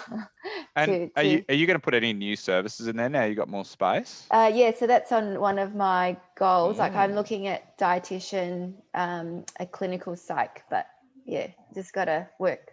Like I just got to take clinical it one step psych, at a time. Do it. Yeah. I'm interviewing more of them. They're good, and they are around. Yeah. So I just got to, I've got a few people who are interested in subleasing the room, but I just want to find the right people. Yeah. 100%. My second goal is a family holiday because we just really need one. Just that downtime, really. Are you going to try and choose one within New South Wales so you got the highest chance of going? Well, our real, like, we really want to go to South Australia, but yes. if that happens, that's great. But if not, we just need to have a proper holiday. And the big hairy, goal 3 is to find the other allied health to sublease or use the rooms. And then the big audacious goal is, because I moved into this new clinic and I'm only leasing it, I need to line up all my ducks now so that if they pull the trigger to sell it, I'm ready. Yes. So I think I need to start that now so that I can have that, because I don't want to be that person who misses it. Spoken like a true business owner, Trisha. I'm very proud of all you guys. You don't know each other that well yet, and COVID's kept us apart distance-wise. But I got a bit of a plan. I don't know if any of you are intending on. There's a conference in Brisbane this year, the APA conference. Not everyone will go to it, but I'm planning on having like a dinner there for the alumni, so that'll be pretty cool. Pick a nice riverfront venue. But Juliet, you still celebrating your birthday in mid-August, or you're not sure? Yeah, actually, I should have put that on one of my goals to do something about that. Yes. Yeah, definitely, that'd be great. I will, so looking at the Saturday, yeah, so just got to get everybody revved up to do something. Yeah. No, I think we're definitely in a stage where we've hit business hard. You know, many of you need a bit more play, but how much play can you have when you're not allowed to do anything? So, no, I hope I got you excited today. Yeah, I think it is some pretty exciting stuff, and it's by no means perfect, but it's a start. So yeah, if you need to go back and watch or listen to anything to get details, like I'll do something special with this video. I'll download it, but then I'll upload it to a YouTube private link. So I'll make it easier to access. And obviously I wouldn't recommend watching it. There's not much to watch, but have a listen to it. So we've just hit 12, guys. So I want to thank you all for being here. And those of you who are watching this later, anyone who's got any follow-up questions, just use the alumni group. And yeah, look forward to connecting with you individually. And yeah, just thank you for your time. See you, everyone. Have a nice lunch and have a nice weekend. Thanks, Nick. Thanks, guys. Bye, everyone. Thank you.